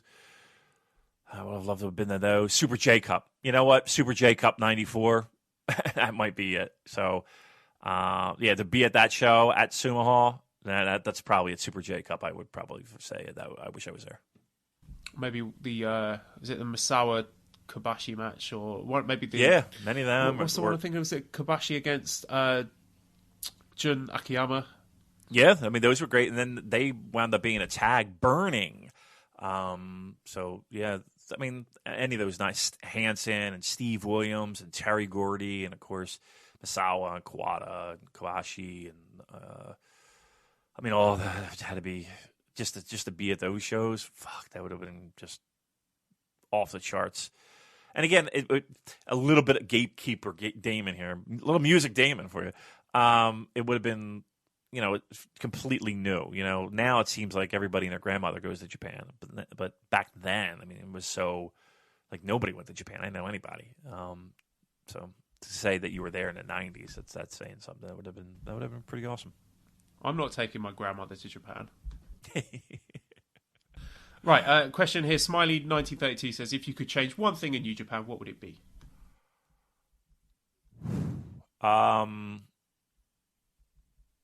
I would say, and it's something minor, I would say move World Tag League to a different time, because I think it could be a lot more exciting, but it's just everybody's geared up for Wrestle Kingdom and nobody gives a fuck about the World Tag League. I would say maybe something about the way that they book juniors. I think maybe a bit more parity booking, like, let the junior get the odd win over heavyweights, just to keep us guessing, keep us on our toes. Well, those are all the questions that I received for this week. We still have a massive list of questions, a backlog of questions, but I know it's late over there, and you need your rest. I do. So, I'm an old man. Is there anything you would like to add before we get out of here? Well, again, excellent job once again by you steering the ship and all of our social media. You're always on top of that, so I got to tip that cap to you. Nicole, also super fan Nicole. She's does lots of wonderful things with us, and we appreciate all her hustle and work. Once again, Pro Wrestling T/SuperJcast. Please buy a T-shirt. It would mean the world to us. Less than $20, and you could style and profile at Casual Friday at work. Imagine that. So that would be wonderful. Keep in mind, we do have a fantasy hockey thing. Check our Twitter account if you're into the hockey. I think there might be one spot remaining of 12, so get in there while you can. Discord, Twitter, follow us, do all that nonsense. And also to Editor Dan. Again, also a great job that he always does. Tip of the cap to Editor Dan. All right. Joel, wrap up this dog. The iTunes review seems to have dried up a bit, so get on that. If you haven't already done it, write us a review, give us a 5-snake rating, because it all helps. I know it's the sort of part of the show that everyone hand waves and they skip it and think, no, the podcast is finished, and move on to something else. But please don't. Please take your time to just write a few kind words for us, put the 5 stars in, and it will be very much appreciated. Like I said, if you write a funny review, we'll read it out on the show. And also follow us on Twitter, if you didn't already say that, at the Super Jcast. Subscribe to Voices of Wrestling Podcast Network. Lots of good stuff on there. Thank you, everyone, for listening. And goodbye.